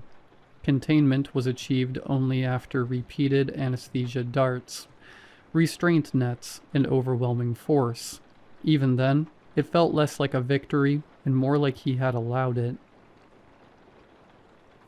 The tapes of when the Surgeon was brought in are difficult to watch.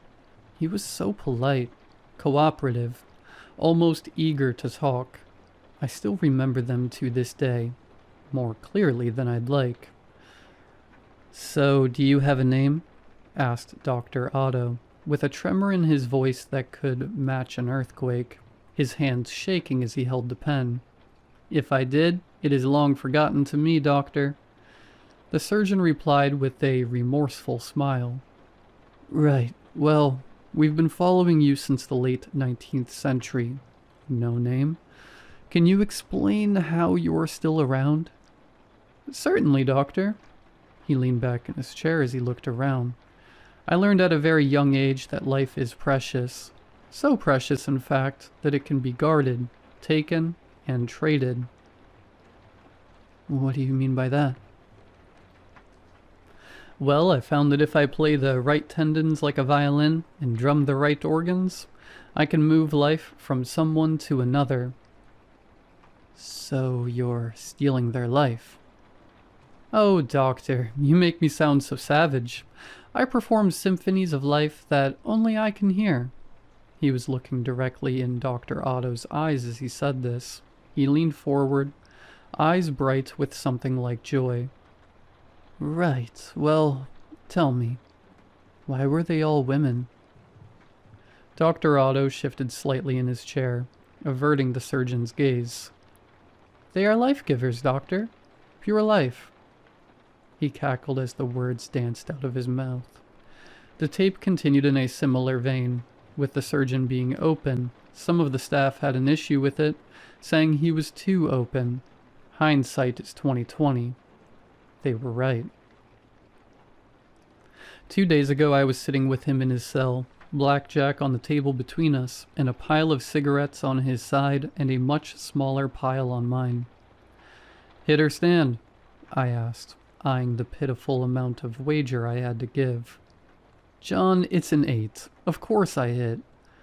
His laughter coated his words like honey, as I pulled a card and placed it on his side. "A 10. Now's the moment of truth." My gut swirled and tensed. Hit or stand? He sat in his chair, stroking his mangy beard. His eyes focused so hard on the deck of cards by my side, I thought he was somehow reading the cards. "Hit." The confidence in his voice sent a small shiver down my spine. I slowly drew a card and placed an 11 down. He cheered as I flipped my own card to reveal a whopping total of 19. "Good game," I said begrudgingly, as I slid my last cigarette over to him. We switched from money long ago, ever since I had to pay for my little girl's medical bills. I just told him we used the cigarette because of immediate gratification. "Indeed, my good sir." He took a cigarette and lit it up, the smoke dancing in the manufactured light of the fluorescent bulbs. He took a long drag as I packed up the cards and then offered me a hit. "You know, John, I have not left my cell in, 9 months, I think." "Correct. You get 1 day a year. You know this." I waved the cigarette away as I finished putting the cards in their box. "Yes, I know. Prisoner safety and such. But John, all the other prisoners are in bed by now, and my legs are aching so much. I give you my word that I merely wish to walk the grounds and stretch, free of the shackles." He looked me right in the eye as he pleaded. It appears to us that the surgeon has never lied. It's one of the more fascinating things about him. He has the ability to do so many things, but seemingly not deceive. He confessed to murders we never found, breaking our rules, even escape plans, all because he got asked. "Surgeon, you know," I began. "My medicine, John." He cut me off. "I never said how I make it, or even what it is. If you let me have this walk, I shall reveal it to you." A soft smile sat on his face. "Fine," I sighed as I unlocked his shackles. "You won't tell anyone I did this. 1 trip around the block, but I'm accompanying you. Understand?" "John," he laughed. "But yes, I understand. Don't worry. Hands in front of me the whole time, walking 6 feet ahead of you." We began the journey, slowly tracing the block in tandem. He swayed as he walked, roaming from area to area with seemingly no pattern at all. We spoke intermittently about various things. All of them were meaningless chatter, but one was important. "John, how is your daughter doing? I know her illness is a rare one." His voice casual, as if it were something we'd spoken about many times. How do you know about her?" The words tore out of me. I tasted copper and hospital lights in my mouth. "It is my duty, given by the goddess, to know the well-being of all your kind." He stared at a wall while walking and talking. "I can see it all, John. The beating of your fragile hearts, the rushing of your oxygenated blood, the stretching of your worn muscles. You call me the surgeon, and you are right. I am a physician of sorts, perhaps a mortician, an apothecary. Who truly knows?" Why would you ask about her? My hand was slowly reaching towards my radio, ready to press the panic button. Do not call for help, John. There is no need. I am not going to hurt you. He smiled as he looked around. I froze, my thumb hovering over the red button. His smile was too calm, too knowing. What?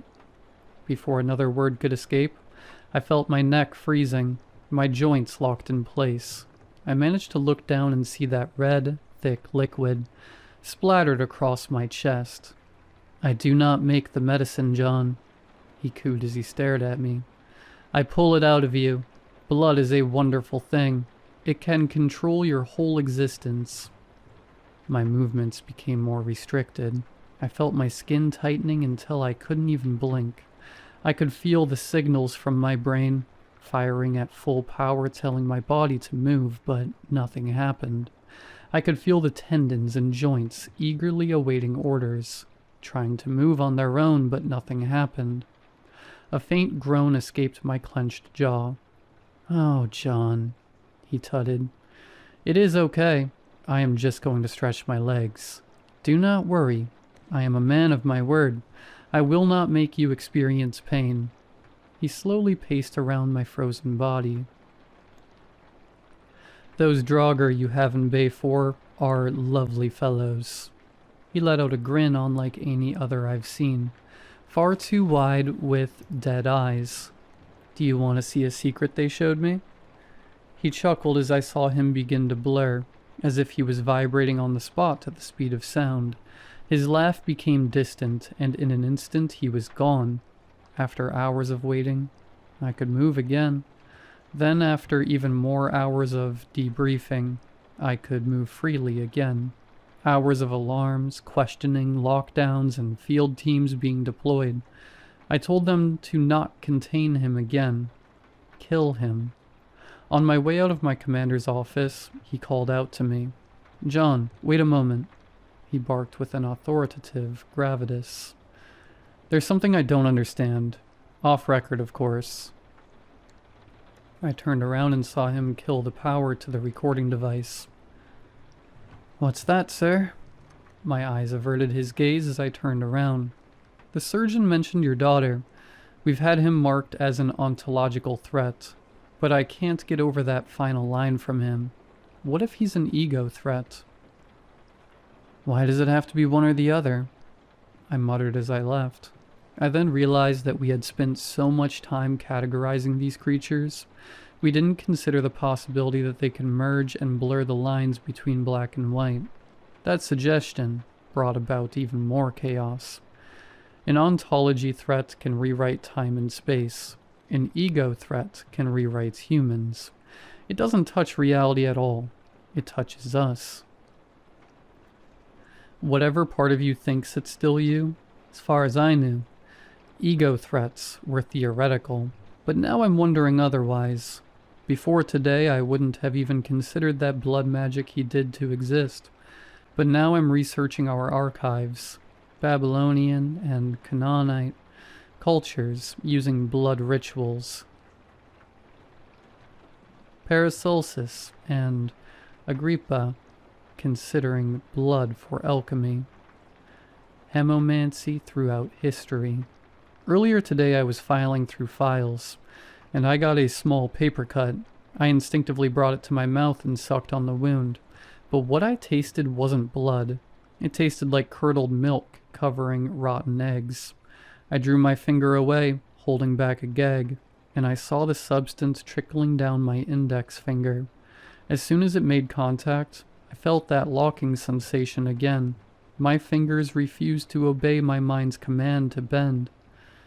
One of the facility doctors confirmed through many blood tests. They all show barely any hemoglobin, and so much of that syrupy substance.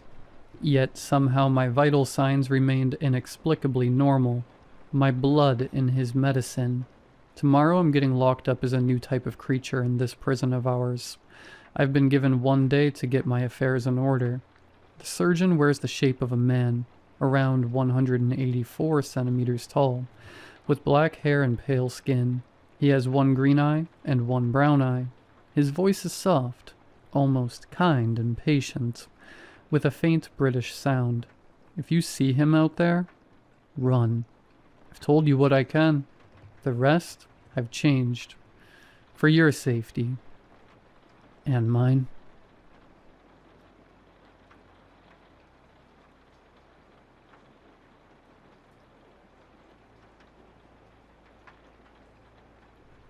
Me and my girlfriend went on a getaway, although it wasn't her in that cabin with me.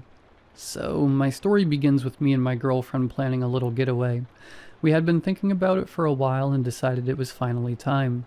With both of our jobs becoming stressful and general life struggles, we took some of our savings and put it into a long weekend stay in the Lake District, Friday to Monday. The day before we were planning to leave, I noticed my girlfriend wasn't feeling the best. She said it was nothing physical, just a feeling she had. The way she described it, I can only see as nervousness, or even dread. I offered to postpone or even cancel altogether, but she insisted we go anyway. So, off we went. On arrival to the small cabin, about 5 p.m., I immediately noticed a change in Emma. She had spoken less and less the closer we got, but was whispering things under her breath. She had not even made any comments about the place as we entered and looked around. The closest neighbor was at least a mile away, on the other side of the lake, just outside our cabin, which I did purposefully for her. She deals with a lot of stupid people in her job, and thought being fully away from them would be ideal, but still no comments. As the evening went on, we made some dinner. I tried my best to spark up some conversations, but still not a lot from Emma. I put that up to her not feeling great, and the long day we had. I plated up our food and took it into the living room, so we could eat by the fire.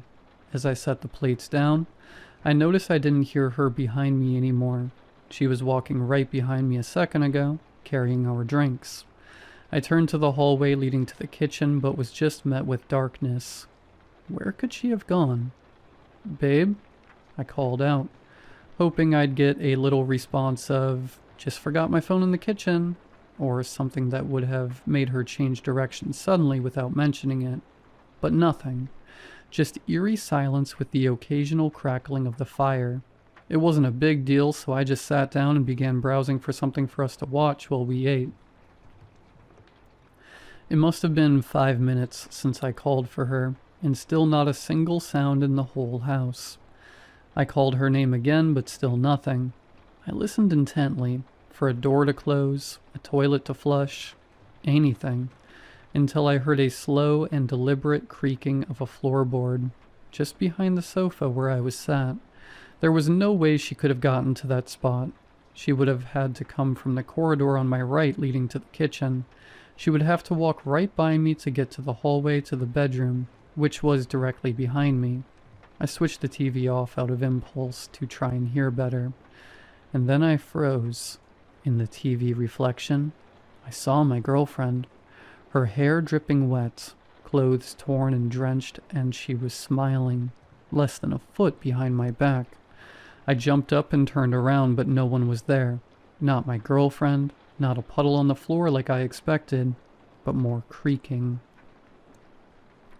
Like she was stood right there, but I just couldn't see her.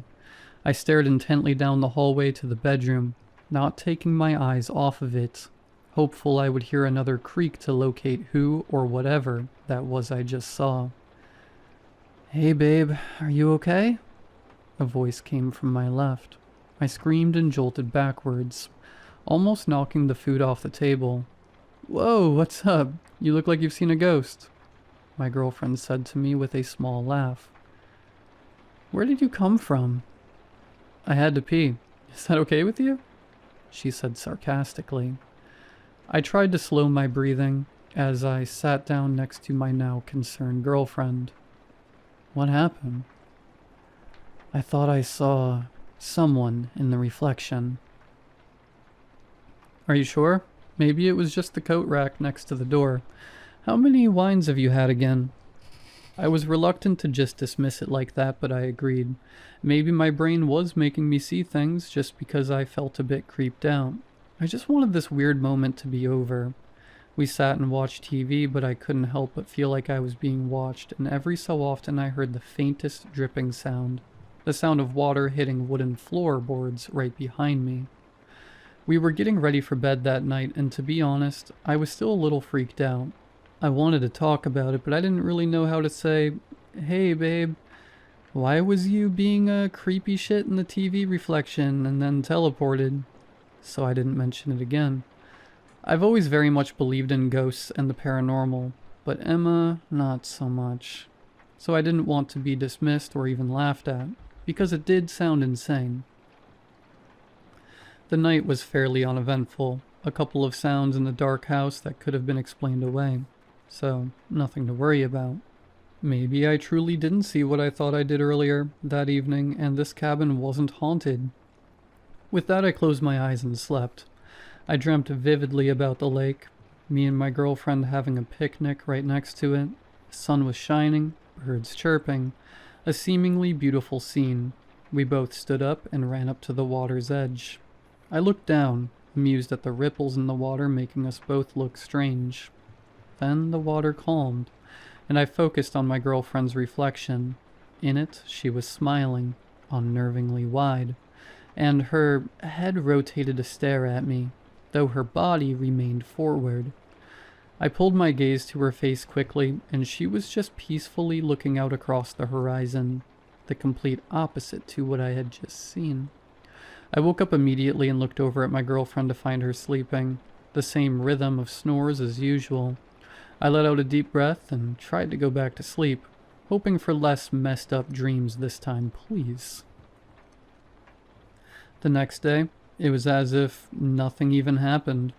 Me and Emma had a day of walking, laughing, and just enjoying our time. There was a couple of times I would find her just staring off, whispering under her breath, but when I spoke to her, or when she felt me watching her, she was her usual self.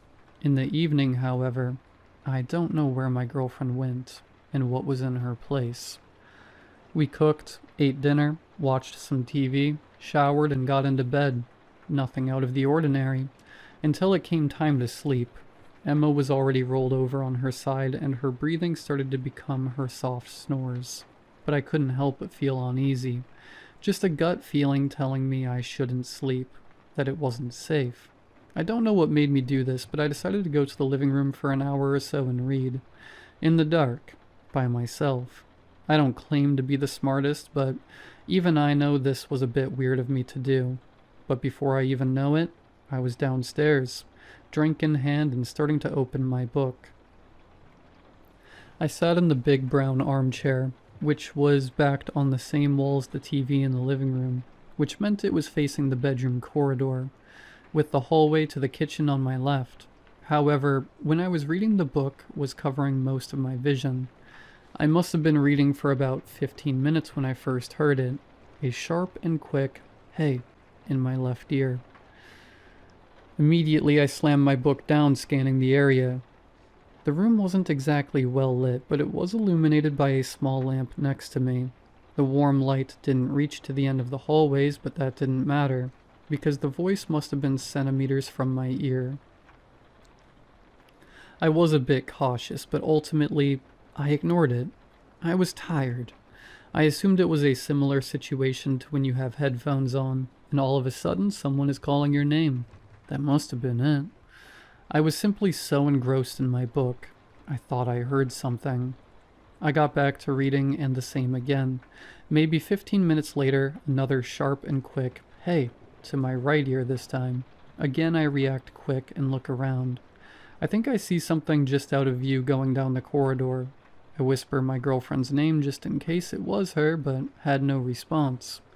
I listened for a second more and decided to just go to bed. As I was putting my book away and moving the blanket off me, I heard another slightly louder and angrier "hey." This time there was no mistaking if I had just been too into the book and imagined it. That was a real voice in my ear. I even felt the breath against my skin. It was cold and smelt rotted. I turned that way, expecting to see someone, an intruder maybe, or even my girlfriend playing a weird joke, which is incredibly unlike her. But I once again was met with nothing, an empty, dimly lit space. I picked up my pace to the bedroom. It wasn't much safer in there, but at least I wasn't alone. I almost made it to the bedroom when I dared to look back. I wish I hadn't. As I turned, I saw something shuffle behind a curtain to try to make itself out of sight. I don't miss the long auburn hair that snaked behind the curtain with them. I almost laughed. It was Emma. Of course it was. She was trying to scare me, probably trying to get me back with that one time I jumped out on her. I went to open the bedroom door so I could fake shut it and sneak up on her behind the curtain, but before I even had the chance, I saw something in the corner of my eye. It was my girlfriend, sleeping in the same position and rhythm she had been. My world stopped. What on earth was behind the curtain? I went into the bedroom and shut the door behind me, locking it while I tried to come up with a plan. This woke up Emma, and once I explained what I had seen, she motioned to a baseball bat by the door, and we checked. Of course, we found nothing, and once again, I was convinced I watched too many horror films. Emma was tired and didn't believe I had seen anything, so we got into bed, and I managed to eventually fall asleep, with one arm out of the bed, clutching the baseball bat. That night's sleep was rough. It was plagued with vivid dreams and nightmares, all flashing across my brain, all being too nonsensical to have any meaning. Apart from one. We are in bed. In my dream, I had just woken up and Emma isn't beside me. I pull on my slippers and I go searching for her. I hear scratching along the wall and I follow the noise. I go and find Emma, or what is trying to be her, crouched in the corner, cracking coming from her body, and she twists and turns.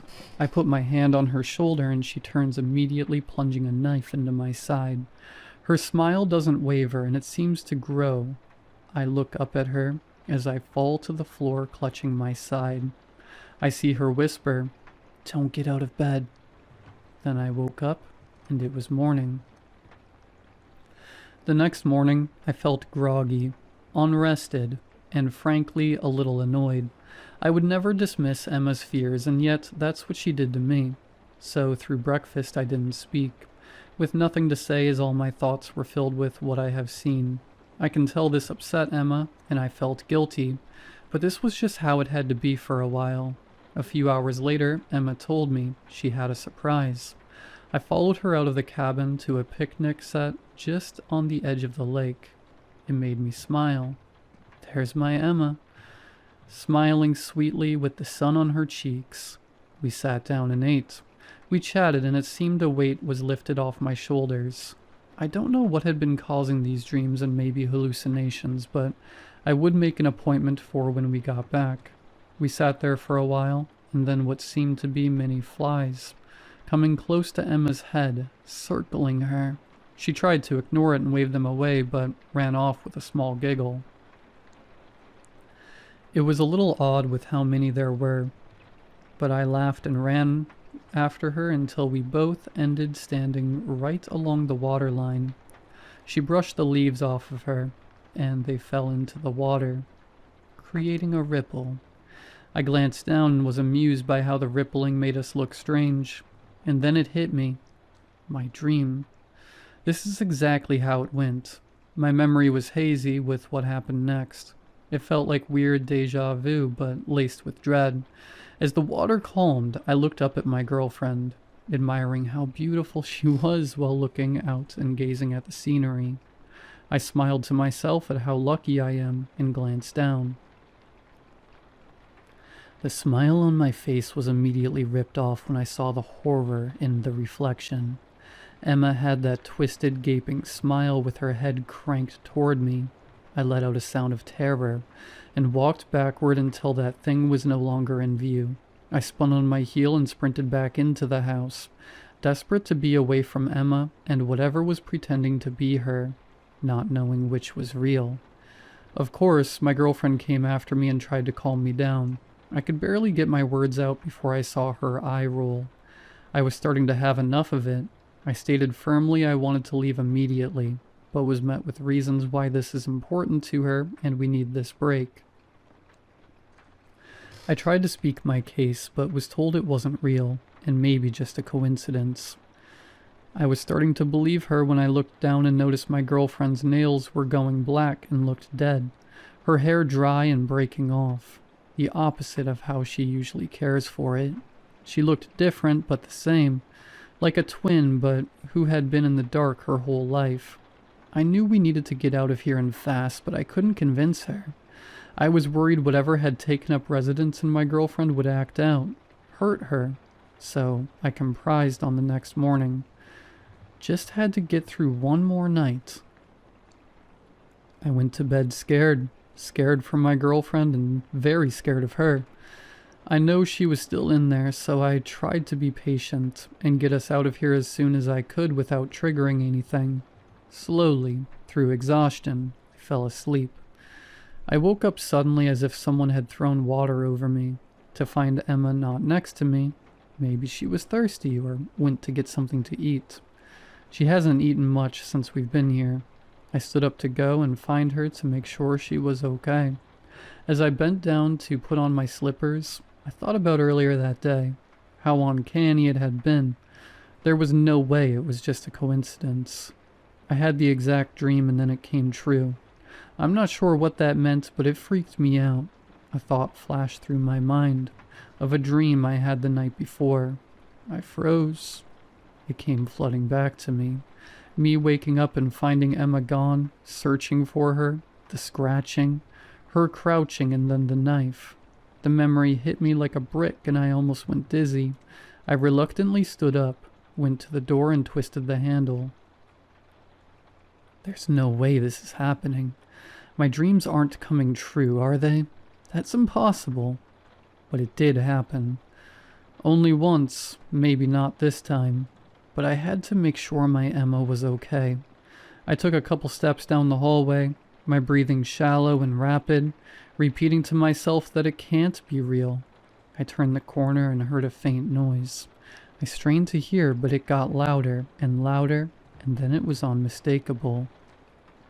It was scratching.